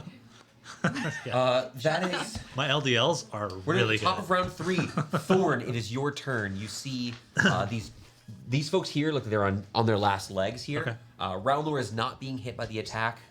Spaces aren't perfect. Don't worry about that. I saw the fire didn't do too well against him, Correct. And Okay. that Jaren is taking the damage. and Jaren's taking the damage. You went to Jared. Went to Jaren. What do you got? You went to Jared to get his I imagine that Jaren's probably more beefy than Baron, so I'm going to Eldritch Blast, quicken it, I've already used my reaction. I can't do anything about this. and then Eldritch Blast again. So You're firing both of them at who? the Mectara. Okay, perfect. You fire at this man. He looks to you. You come back to my home once more. Ba-ba-ba. I shoot you 6 times. He defiles his door! Fire. I'm just shooting rope everywhere, guys. Oh my god, don't say that! This is the scene in 21 Jump Street, right? Okay, Daughter. lowest is 24. I also rolled a natural 20. Okay, amazing. Every single one of these blows hits. He calls out to you as he strikes. You stole my family, so I stole yours. That's 4 so far. Okay, 4. Okay, another one. I can't help it. He screams this out at you. Okay. So this Okay, thing it's finally lining up. Highest is 23. The others were 15. No, he's AC Or 18. He's 14, wearing full sorry. plate mail. Okay, So you get what, 4 times, one of which is a crit? Yeah. 5 So 5. total. 5 total dice. 5 total dice. And you add your charisma modifier 4 times? Yes. Yes. So plus 4 times. 20. Or is 20. 12. So it's 25. No, that's a 9. Yeah, 24. Oh, you're right. I've never been That's good, 12. good, So good. 22. You claim to be the best at 28. math, I thought. I'm gonna fight you. I'm gonna do what you We're literally 30. fighting. this gym. 35. 35. And then plus 20. I want So to this actually. Sorry. 55. 55. 55. 55 points of damage. Oh. And force damage. Okay, so it doesn't get resisted, except that it gets cut in half still. As you strike. I'm gonna make a strength save on Jaren to see if he gets knocked prone. Oh. He doesn't, but you watch as he falls over to the side, almost collapsing into and reaches up, begins drawing out his second weapon here. Sorry, bud. And he is not going on death's door, but Jaren is nearly down. There's 2 cell swords left. They're just kind of hanging out by the way. Yeah, they're on the other side. Oh, did I not do these Yeah, two? it's Beanie They can, Fire. like, I'm so swing at you sorry. if Go you swing want. at his Beanie. I'm gonna go. Yeah. Well, I was gonna say we're just gonna split up to the 2 closest enemies and attack here. Attack is meanie. Thank you for being honest with that one. 17. That'll hit. Ooh, 8 points of piercing damage as he stabs you with a spear. Nice, good job. And L, not able to get advantage on you. Realistically, it's going to be a 16 to hit. Oh. Not quite able to get. These guys are not up to snuff with the mercenaries of Elts. Thank you for your honesty there. I apologize for missing that. That was Thorn's turn. You're good there? Mm-hmm. We'll go to L. Mai, you're on deck. L, Jaren's looking rough. He goes after you. Barris also is taking a fair bit of damage. He's not quite bloodied quite yet, though. Okay, well, he's wearing metal. He's wearing so much metal. It's been so long. Necrotic damage is not useful here, so I'm going to spend 2 arcane points to imbue Shocking Grasp into my weapon. Because I now have 3 dice for that. Yeah, you do. I have double sources of advantage, so I'm going to go ahead and swing twice. Okay. On. Baron Mectara. Yeah. Because- Barris? Lord, but yes. Oh, sorry. Lord Mectara. Stabbing Barris. 28. 28 is a hit. 29. Both of those hit. I need the lightning damage separate because once again, another one of the crystals flashes with light. As he's resistant to the I'm lightning. just going to roll the lightning damage twice first. Is that okay? You only hit Shocking Grasp once. Oh, yes. I will just roll it first. Thank you. 7, 14, 17. So No, I'll always do the division for you. so 17 17 points of damage. of lightning damage Do you have round down or round from that. Round down? It's round down, right? So it would be 8. So it would be Oh, I think it's always round down minimum 1 is the Round rule down in minus 5e. 1, I Yeah. think. Yeah, as long as we're consistent, it doesn't super matter. So 8. and then radiant. It's been bothering me. I don't recognize D12s because I never use them. I love D12s. That's why- Jaren is on death's door. Right there. No, 12. yeah, there you go. It's the one that looks like Now I'm getting confused because I have too many dice. My organization system has gone to shit. Not great. 2, 10, 16, 28 of the non-resisted. Jaren draws out the second weapon, still standing. That was Victara. Yeah. I know. Okay, cool. Yeah. What are you on? Every time you hit him, Jaren also takes I don't want to damage. kill him. He draws out the second weapon, spits blood to the ground, and continues the fight. He is still standing, but not by much. Yeah. I was kind of hoping there was a way to kill Victara.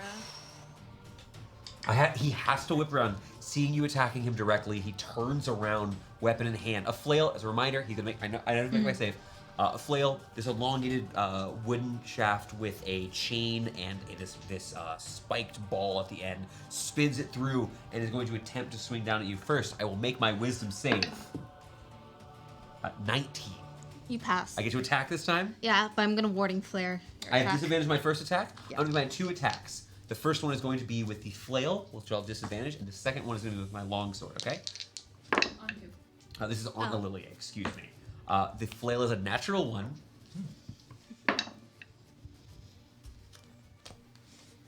And that's 20. Sword is a natural 1. The thing is, I want you to hit me, though. It's so annoying. Oh, so do I. Both of these are going to be misses. It's annoying. I would use 6. He begins casting a spell. Minimum. As a bonus action. Heck no. Woo woo. Wait, you want to do something? You have higher You're initiative. better at it. You can so do you your can thing do it. first, Elle, because it goes in order of initiative. Do you want to use your reaction? No. No. This all happens instantly. You don't want to use your reaction. Okay. Not for spell. It's meaning. Would you like to use? You want to use the spell magic? Yeah, counterspell. Counterspell, excuse me. You dispel the hypnotic pattern he was about to create, Smart. covering 3 of the party members. All right, he reaches out with his magic, and as he strikes down, Elle parrying, you watch as he's knocked back. There's a bit of surprise on his face, and rather than despair, there's a bit of a smile as he's fighting as best as he can. The weapon's glowing. Each of those strikes hitting down your blade are smites. He's striking down everything he has here and is not quite getting there. You're able to parry these off to the side. That is then Mai's turn. Barris is next. Can Barris make me a dex save? Yes. It's not great at these things. 16? 16 to fail for you, Fail for barely, me. right? 22. 22 what? Are you ready Radiant. to Radiant Sacred Flame. Sacred Flame, radiant damage. 22.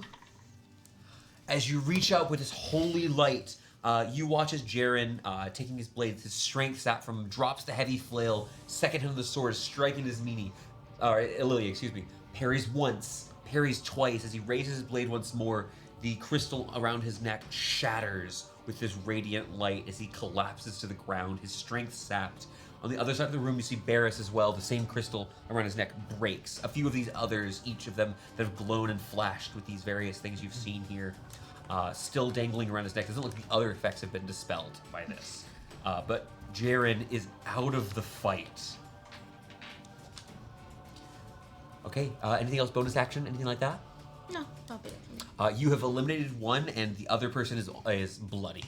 So Barris is by himself here. It is his turn, and man, oh man, this is not going great. Let's see. Yeah. Fight. We really do hate the villains, huh? That's good. That's actually my goal. Yeah. I don't want you guys to like this guy. This guy's bad. Every time we met a villain, we were like, let's rip them apart. for Who has Zerathal, done we're the kind of most like, impressive "You're right, melee? but we're also gonna kill you. Who has hit the hardest melee attack, basically, since Barris has walked in? Melee? L. Nor Elle's the only person. Elle and Melee? Melee. Elle and Or L. Ralnor.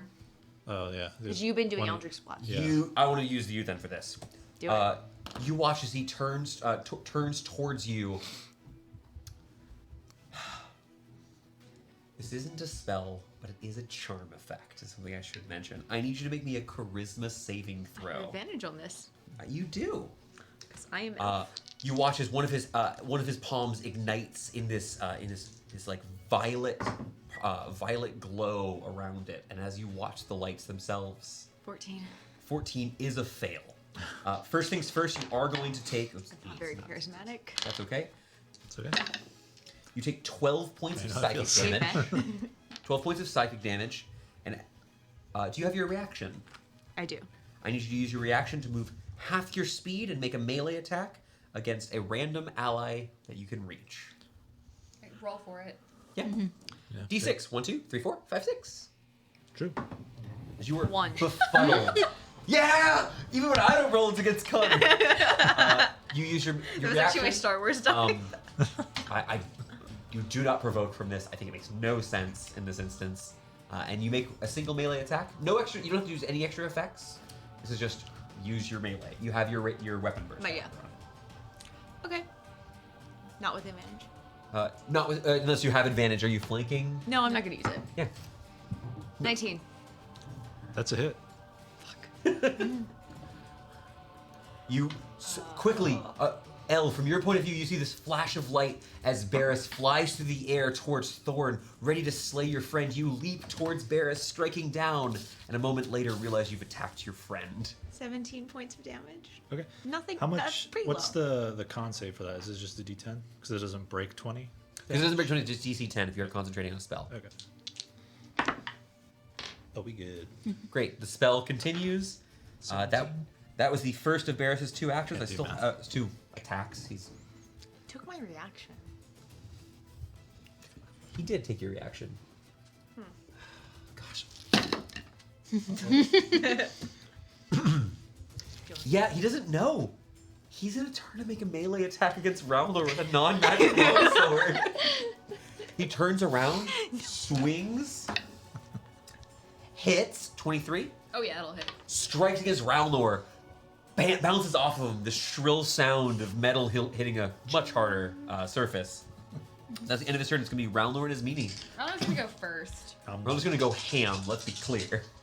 Nom nom Nom, nom, nom, nom. slash. 18 to hit. 18, 22, 21. Yeah. Yeah, all of those hit. 10. It's really low. 12 plus 18. 30 points of damage. 30. I need to memorize your classes. That's low. That's low for Ralnor. Yeah. I'll Ralnor is like base is so Barris high. is on death's door. It's Meanie's turn. He strikes back, looks at all of you. You won't stop us. I am just a messenger for the great voice. I think we're The stopping. song will continue. You are not going to make our harmony discordant. Can We're the doing guy pretty next well. to me make a wisdom saving throw? Just so I can get this over with. He's injured. I make a wisdom save? Yeah, the guy next to me make a wisdom saving Oh. throw. He's injured, yeah? 3, fail. He's injured? He isn't? Yes, very injured. 31. Later. 31 on 3d12 is nuts, guys. That's 10, insane. 10, 11. Okay, you ring out, fully burst. You see his eardrums burst out. He falls to the ground and perishes. None of me. I don't have any good What? spells that damage Barris at all. What an absurdly good Oh, turn, yeah. Miss Meanie. Necrotic. You just Yeah. 31 Fair. points of damage to the cantrip. On the enemy's turn, they take 3d6 regardless, right? Yes, because All they have of them already die. failed. Okay. The 36 is the maximum you could do. Yeah. Oh, there goes Ralmer. Another falls again. Up He table. dies. Sorry. Okay, that is the end of the generics. It is just Barris who is left within here. Oh, there's one generic left next to Barris. Yeah, You're right. okay. I apologize. You He's can gonna hang go- out with me. Sorry, I can't see from where I'm sitting. Or you can come attack me. Come hang out with the wizard. No, I am going to charge the wizard. It's Yeah, smarter to charge a wizard. Charge the person who's wearing the least amount of armor. Fair. You're wearing. I have armor. I wish change her. 20. That'll hit. man leaps forward, pushing down with a spear for 8 points of piercing damage. You guys are rolling fire. They're doing a great job. Proud of this little boyo, huh? Their I'm not saves. super hurt yet, but it's really nice of you. To Did I break your ward? Oh, the ward's been broken for a little while. Hell yeah, I support that. Yeah, it was lovely. Strikes down against you. We go to the top of the round. It's going to be Thorn, then L, then Mai. Thorn. Is Elle still got a crazy look in her eye? No, it appears that those the magic's, the purple light has faded away. No more than usual. You good? You've struck against her. I am so sorry. Anyway, Eldritch Blast, my boy, in front. I will politely lean out of the way. You slice him, you watch his 3 bolts appear, and he fires over your shoulders. Another natural 20!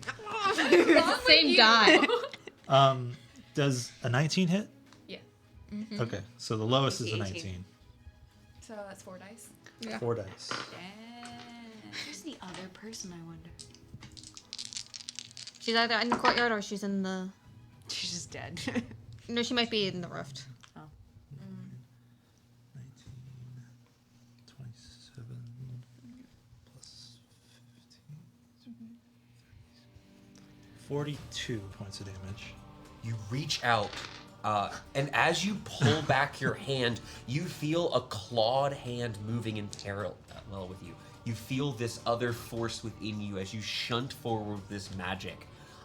Fires once, twice, shattering. You can hear the crack as his collarbone breaks from the force of your attack. As he is knocked off of his feet in midair, you striking him again. A big dent appearing in the center of his breastplate. He falls to the ground as we're going to leave the battle map here, Alex, as Lord Barris McTara is unconscious and dying. The room falls still, the sound of your battle fading, yet the sound of the battle outside still rages on. From the sounds of things, you can still hear the shouting of orders. Faintly, you do hear Fiona still shouting at her people. The battle seems to be going somewhat well. You are here within this room. Barris is unconscious and dying. Jaren the same. A small wisp of this ashy smoke still hides underneath one of the overturned tables. It quivers slightly. It's roughly could fit into like your hands at this point. Ralnor stands looking at it almost hungrily. The little creature. You want to try to capture this little little wisp Yeah. of... Okay, as a smoke elemental, I would need you to make me a dexterity check. The dice said yes. 21. 7. You take a bottle and you begin. You reach over and close this jar over one of the over this creature. This You don't poke holes Sadi, in it, right? An It'll get ash. This is a smoke para-elemental. The creature is still alive, but has been very injured. That's why it's so small at this point. There are 2 people in this room unconscious and dying. What are your plans? I want to stabilize Jaren. I would say before you do that, Mm-hmm. I hate to ask for a job. Can I see if, historically, if a knight had some sort of blood oath to someone and they fell in battle, would that knight have to live in like perpetual shame, or would they be like Gucci? Make me a history check. Yeah. You're good with that. 21. 21. Yeah, you're good at that. Death does break blood oaths, but it should be noted that blood oaths typically have a very visible mark when they're made. They're not a secret thing. They're like a. It was just They'd have a large. He just think gave we his should- word. Kill Barris first before we stabilize. Okay. Do you want me to do it? I'm all fine you. doing it. Bye, dude. Bleh. As you bring your blade down, the first strike, as you stand above his chest, I give him a very honorable death. Yeah, in that as way. you're gonna strike down to impale his heart, which is an automatic critical hit, you're repelled partially by the armor itself. This is adamantine armor. He is immune to critical hits. It didn't come up in the fight, but he's immune to critical hits. A moment later, you can take the blade and slice his throat. The man, I do it with my plain dagger. dagger, the man perishes here on the ground as Barris McTara still lays unconscious. I try not to be too hungry at the outer Jaren? Jaren is currently dead on the floor. No, she killed Barris. You She killed killed Barris? Barris. There. I Yeah. thought you were executing Jared. No. We were killing Barris before we I was so revived bad. I Jared. was like, I No. cannot believe this is happening. No. Okay. So that we could be like, The oh, actual Barris bad guy. died in the battle. You're Gucci, Oh, and you can You go can up on. simply stab him. I'm so sorry. Yeah, for- I just want to step the Yeah. Barris. If you're fine, if you don't know no interrogation, we just kill him. That's Yeah. why I was like, are you cool with me stabbing your girlfriend's dad real quick to put him Your in a... mission was to kill Barris McTara I and want- some other people, but Part of it is I want to give him he's a bad guy, but I don't want him to sit here and bleed out slowly.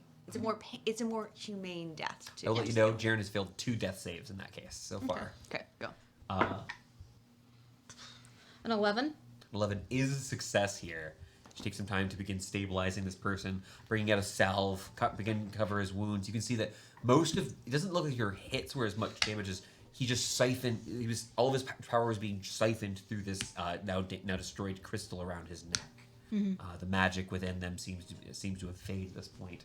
Get off. You pull the cord, the fragments of him kind of scattering here. You can gather them for research purposes, but it looks like this has been No. damaged. I'll give him to the wizard. I'm gonna leave our business card like this. He was cool. Have you had this all Yeah, the time? I know he Yeah. tried to kill you Where and did you all, get but like, those? here's where we live. Silas. Okay. Uh, You would know, like, some of the celebrants here in the room are, like, not literally dead. Like, some of them pass and stabilize and will be unconscious for hours. Like, or will be defeated for quite some time. Is the plan to leave him here? Yeah. We need to locate the final head of the serpent. Yeah, we need Right. to find the girl. Sister. What is the plan? Down. do we think she's down? Can we do like a quick run through of the top floor? I will. Sure. I will cast Expeditious Retreat myself. I would need an investigation check, and I'll allow one of you to lead, and the rest of the party can follow. Or I'll let 2 separate people roll if we'd rather do it that way. If I Sister give you a Nat. spell slot. I don't know I can do much more than the advantage here, if I'm being honest. Okay. think No, that- I'm just saying. The manor itself is just like a manor. It's not that large, and people have been flooding out to help I'm in the not battle itself. very investigative. I think. Actually, the most investigative of these 3 people. Yeah. Yeah, you're an intelligence-based character. No, but I don't add proficiency to I it, know. so Ismini would have a baseline higher. I know, Um, but no one else is here. Oh, okay. Ismini is currently catching a Can I do a it? smoke Yeah. elemental. Okay. Make your investigation check I with love advantage. investigating. Yeah, I miss it. this might be something you work on in the future. I probably won't. It's okay though. 15. The top floor itself, as you spend the next few minutes searching through, contains little other than the remnants of the cultists that had previously been here. You do find it a few times a few cultists cowering in fear, those who may not be as much true believers as what you've met in the past. More like Henry, now that chaos is upon them, giving up. It is up to you how you would like to have dealt with these sort of folks. I think you should prepare your apologies for all of the people you hurt. All of your kinsmen, your family, your friends, your neighbors, Yes, ma'am. and everyone else that you hurt in this entire time by going along and getting along with something that was horrible and important, and you knew better. Give me a persuasion check with advantage. Yeah. You speak I'm chastising mean. these cultists. Oh, that's good. That was good. I liked that. 23. 23, and you see horror, regret, sadness. Some of these folks seem almost as scared of facing the people of their city as they do of your blade. As they should. As they should. As they should. The other thing is, I want to make sure we slip off the signet ring. I don't think it's You want to see the fair. signet ring? You wanna- I'm going to give it to you. yeah, I'll take it back to Fiona. I should go to Fiona. No one should have to see their parents' dead body. Yeah, it's fair. Otherwise, upstairs you find that the jail area over there looks like there was the main cell that you went to there. There was a wait. What was your investigation above a 15? It was exactly 15. So 15 or above? Okay, great. That you do find that it does look at some point there may have been other folks within the prison, though there were only the 3 prisoners here at this time. There appears to be evidence that until recently there were more people within this cell. Downstairs? Downstairs. Yeah. Pushing your way downstairs, Let's clean up the house. there are not terribly many celebrants within the manor. Now, the mercenaries, the celebrants, have retreated out and have now joined the battle. It seems that all hands on deck. They are all actively fighting the rest of your forces. You hear someone calling out, "Drive them back!" It appears at this point that was that something happening? If I see a group of celebrants / mercenaries. You have access to a balcony in that battle map we were just in. You can look down over the battle. Kaboom. Kaboom. Is fireball kaboom? Fireball is kaboom. Okay, as you peer over the battle, you can see that the shield line for your allies has finally been pushed back to the gate itself because they're fighting defensively. They're not. The goal wasn't necessarily to capture this unless an opportunity presented itself. You could be that opportunity to take the manor. It's 20-foot radius, so 40 feet by 40 feet. Well, given that we're talking about packed people, we could be talking over 30 folks. I cast fireball into the courtyard. As you fire down, this covers about a third of the courtyard itself. A rippling explosion, screams are let out and then suddenly silenced as dozens of these mercenaries and cultists alike are immolated here. Can I see the sister, like her glowing blade? You can give in me, so you know what she looks like. You're looking for a particular object. I'm gonna give you perception on this because it's literally, do I see this particular person? 16. As you gaze out with a 16, good news, bad news. Good news is you do see more people who fit the description of the sisters, the higher ups here within the organization. You do not see the person in question who you've been looking for. You do not see Sister Neth, Okay. which is what her name, N-E-T. I think she's in the tunnels. Let's go to the tunnels then. Tunnels. Tunnels it is. Tunnels. You begin making your way down the stairs into the lower level. Unless it means you want to cast more. L? Yes? Before we completely descend underground, I think we should take a moment and decide whether to consume chum. Goddamn. You have a I blame you for making charge of white. I have a charge of strength, and everybody else has a charge of mental. I have both. Physical and mental. Just I traded remind it in. all of Yeah. you. Okay. Does someone else want to take both? You're not quite downstairs. You have not underground yet. Yeah. You have to go downstairs first. I'm just saying, like, we should take a moment and decide. Yeah. It's now or never. We'll eat it when we. Cool. Yeah. Okay. Okay. Just don't want to. Was there any more spells for casting off the balcony? As soon as you cast that first fireball, it seems like you've given a slight advantage. I'll to do your team. another. You want to Oh wait, I want to do something. I'll do one. Why not a fire? Wait, I'm not 3 gonna- or 4? Are you each? I'm not doing a fireball. I Okay. can't afford that. So 2 fireballs from Ms. Meany and 1 from Mai. Yeah, whatever. With the 3 of these. I'll cast fireball, at least. So Okay, something. sure. Taking a couple of rounds, firing folks down. I will say, as you're kind of staying around here, I'm just going to do a real quick check as you're coming out to the balcony to see if any of these folks are going to be targeting. Okay, it is going to be a straight one of these. I'm going to make 1 attack roll against 1, 2, 3, 4, 5, 6. This will be 1, 2, 1, 2. I'm going to make a single attack roll as one of these archers, seeing what's going on, turns, hoping to be a hero here. It's a natural 19 for a 23. That does it. Take a mean 5 points of piercing damage from one of these archers who shoot there. A moment later, a bolt of flame from Ililia strikes the archer in the chest. But no longer triple HP. with all of these fireballs, Bitches. with the fireballs from you all and supporting fire from Firebolt here, you have turned the tide of this battle. You've flanked them. They've now been fully surrounded and have unloaded, dealing with most of their vanguard. And you watch as your people begin pouring in. Orc, human, all of the people from the city of Dunsmith are now pushing in, attempting to recapture this, the courtyard, the manor itself. Can we get a little more aggressive music here, Alex? I'm so sorry. During all of this, them killing people, Magic nonsense. could I have done some meta magic stuff? Yeah. Gotten some spell slots back? Absolutely, yes. You can take some time to recover some of your spell slots here using your using the imbued power within you. Cool. You make your way downstairs, passing by the defeated mercenaries, the defeated guards, leaving Jaren above. You know that on your way back towards your original entrance from the first plan, you will be passing the. Can we leave Jaren a note just being like, killed the other guy in battle. We're going downstairs. Don't kill us, please. Is that what you want to write in it? Sorry, you don't have to ask permission to do a thing like this. What are you writing? Sorry about Barris. 'Twas an accident. Is that what you're writing? Come meet us in Elts. We're in Elts. Please don't come beat us. It's for revenge. And I will leave it in his breast. You write the most ridiculous note. Okay. And then I write a smiley face at the end. Okay, perfect. Dash L. Business card and health. L of else. It's been a really long time since I've left a note. Yeah. Is meaning you got his little partner? Yep. You captured his partner? Okay. I think he's going to visit us.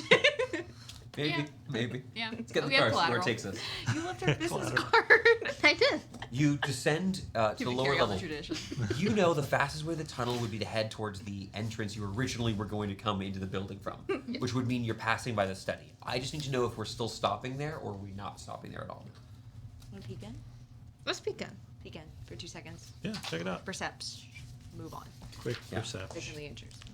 You peer in to the study itself, a chill running down your spine as you look at this room. Its denizen now dead from the battle from upstairs.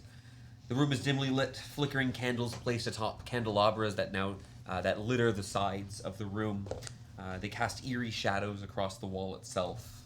You can see the walls adorned with tapestries showing the familiar colors of green and gold. But there are these long scrolls almost that have been mounted to the tapestries covering the family heraldry, and now depictions of rituals of the celebrants are here. It didn't take you much effort, we did kind of scooch over this, for you to break down the door as we discussed previously. Some of these scrolls show what look to be prayer, others a sort of dance, all of them centered around the rift. This giant crack tears down the center of each of these pieces of art. In one of them, you see what looks to be almost a figure, not humanoid, but some sort of silhouette emerging from the rift proper. Around the room, you see there's shelves of tomes, their bindings cracked, pages yellowed with age. Some of the spines are in common, others in languages of varying familiarity. And at the far side of the room sits a large rosewood table with a tall chair with a large green sort of fabric that is draped over the chair itself. There's a trio of these hand-carved shafts at the top of the table, incense that has actually been placed here, long since blown out. The smell faded as the window is open. The smell of sulfur and blood still reeks in from the outside. But the most jarring thing in the room is not the cult rituals there, but the device, a large cylindrical tank of gray-blue liquid in the far side of the room, close to the desk. The tank rises up about 8.5 feet, nearly scraping the ceiling above, with it looks like have brass pipework on either side, conjoining at the point of a panel with a number of levers on it. The tank does appear empty, save for the gray-blue liquid, which swirls slightly within it. By tank, I mean like a cylinder vat sort of thing. It's Kind of like sealed. a back to tank. Kind of like a back to tank. Yeah. Okay. For us to better understand, Of course, not because. of course. Yeah. There does not appear at this time, especially with Maya's perception, does not appear that anyone is within the room itself. Would any of us recognize this tank? Um, What it could be used for, the levers, the machinations. So there are a couple things you can do. You could try to inspect the object to figure out what it is. You could try to interact with the object and try to troubleshoot what this sort of thing is to see what it can do, how it can be useful. But it's gonna kind of be up to you. I need to know what you're trying, what you're doing. I'd like to do my wizard investigation. What are you doing? Roughly. I have now experience with magical boats, Yes? and I feel like I could take my magical construct experience with, helping Elle and helping a boat, and see if I can ascertain the intent of this magical seeming contrast. Did you refer to interacting with me as experience with magical? Are you trying constructs? to make the Yeah. thing active to understand it? I'm trying to understand what the activation method is to see if I can understand by figuring out how it Make me an works Arcana check. mechanically. That's totally reasonable. Normally you have disadvantage on this. A natural one Natural one for a 10. is meanie. You get a hunch about how this could be used. You think back to your time. I got you. You think your time back on the ferry of how you imbued magic into that construct, the artifice engine of that boat, and realize you could do something similar here. You can see how you would activate this. It would take probably a first level spell slot to imbue within this to be able to activate this thing. Perhaps it could heal your friends or restore your abilities. It's hard to be sure from where It's you're at. probably how they were looking on people. how they were watching people. Do we want to turn it on and see what happens? I'm You feeling have kind of chaotic. You know how it works? No. Where's the on-off switch? Magic. Oh. Yeah, that's your. There are levers. It's brass and bronze are the components.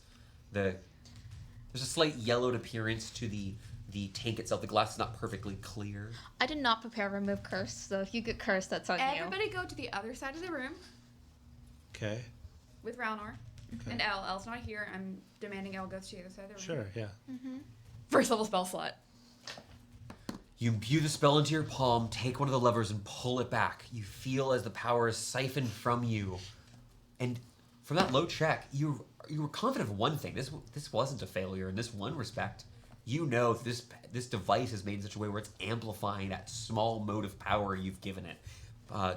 Churning of gears and the pumping of fluids within the device begin forming this dark well spot in the center of it, almost like a crimson red at first. It spirals out of this almost webbing that shoots towards the edge of the tank, but eventually you watch as the webbing begins to get wrapped around by another lighter color red material, which has these lines roaming across it. Moments later, you watch as this pale pink tan color forms over it, eventually emerging to like a sort of skin tone as a humanoid figure appears within the vat itself, having been birthed by the device. The human male looks to be very pale, but other than that, healthy, butt naked, 20 to 30-year-old man with his hair kind of wafting in the water itself, opens his eyes and speaks. A small sound tinnily pushing out from the panel itself. Huh. Blah, blah, blah, blah, blah. Make words with meat flap. Everyone, life forward. Other meat. Make flap sounds. I have given Why? life. Why? What did you do with the thing? Why? I turned She it on. activated it. Where and why? Did it make a person? Yeah. Yeah. Something. Bad feeling. Huh. Bad feeling. You watch as You're his on the other skin side of the begins to room. boil. Psst, as he begins dissipating. Less pleasant. As he begins to burn away, his lips God. melting. You see his teeth emerging. The Dagger, skull no, from dagger, his face. dagger. Shattering. Wait, no, let him Shattering melt. his Let him device. melt. Let him Yeah, letting him out, dagger. Let him dagger. melt. No, don't let him out. Let him melt. Yeah, Okay, let in him this melt. moment, I need an initiative check to see who's winning out on this. Let him melt. Anyone who's trying to stop versus anyone who's trying. He's dying. 19. I tackle his meanie. Let him melt. Push forward. You watch as this for a moment as he's going to stop at this point where his jaw has melted away. And you just see the bone itself. It pours back. A moment later, the creature, meat flap, is gone. He had Any a soul. Any purple gems? In the Did he water? though? Any Nothing gems? within him. Nothing left. This horrible device seems to have created and destroyed life in quick succession. The thing that makes the life could be like me, and so we can't. We have to be careful. It was clearly sentient. It like started dying. It did seem freaked out by the question why and kind of got stuck and got distracted from you guys and then died. Can we put like a nice Speech doesn't cloth? necessarily mean sentience, right? It was. It had reasoning. It had reasoning. Let's get out of That this makes me room. more uncomfortable with the question. It had reasoning. Let's get out of this room. We'll deal with this astral. Would you like to turn the lever again? Maybe we'll come back to this. Let's put a pin in it. Yeah, let's put a pin in it. Circle back to the ship. No. You 6 go level inside spell. The device, it doesn't react without a spell imbued within it. Stop killing my siblings. 6 level spell. You don't do that, right? No, I Okay. would like to. But here's the thing: I think it's just creating bodies for the elephants to eat. Can you try to make a homunculus of me? Just to see if it works. I think you are one. Thanks. Is that a compliment? Or it's... I don't know. Are there Let's any go preparations you make within the manor before heading out into the courtyard and down into the tunnel no. below? Throw up because I was just forced to kill somebody. I'll drink the minor healing potion. Oh yeah, sure. I'll drink a minor healing. I'll drink the minor healing potion. Just 2d4, right? Yeah. Let's do D4s out. You drink the puddle. 4, 5, 6. Here you go. There you go. Thank you. Yeah, you could crack the tank back like a shot. Hell yeah. That's what I'm saying. 1 and 2. I rolled 2 2s. It's 2d4 plus 2. Yep. Yeah. No one else wants to create life and I watch it got instantly be max destroyed? health back. No. I didn't want to kill it. You know that character in Dollhouse? It's We'll get to that one. yeah. Back to 0 health potion. You all turn. I still have 5. Make, fine. you begin making your way out towards the exit. You place your hands on the outer door to leave the manor and descend towards the tunnel to find Sister Neth. And our finale for book 1 will be next week, this upcoming Friday, We weren't where quick we're going enough. to stop. Yes, unfortunately, we are going to have to stop here for tonight. I'd love to say we could continue on, but well, there's some bad things down there if we're being honest. I run back upstairs. Hold person. I have the power of God. You know, you could become like the evil version of the sisters from Johnny Test. So first and foremost, thank each and every one of you for playing. I had a stellar time. You guys also did some great roleplay, great mechanics. Oh, I got plans for next time. Are you gonna kill us? Maybe. Probably. Hopefully. Now, I will say this to all of you. When we come back next week, will be the finale of book 1 here. What is going to be happening? I think it's okay for us to give a little check-in with how the channel is going to work. Now, there's going to be a pause after next week for the Defiant Smiles, but it should be noted that there still will be streams here on Fridays. We're going to be doing some special content we've been working on here in the background. And the Smiles, they're not over. Something big is coming up, and you should follow us on Twitter and all of our other socials so you can learn more about what's coming in the future. We got a lot of we put a lot of hard work into what's coming, and I hope you'll be there to join us. Thank you and good night. Good night. Bye. See you next week.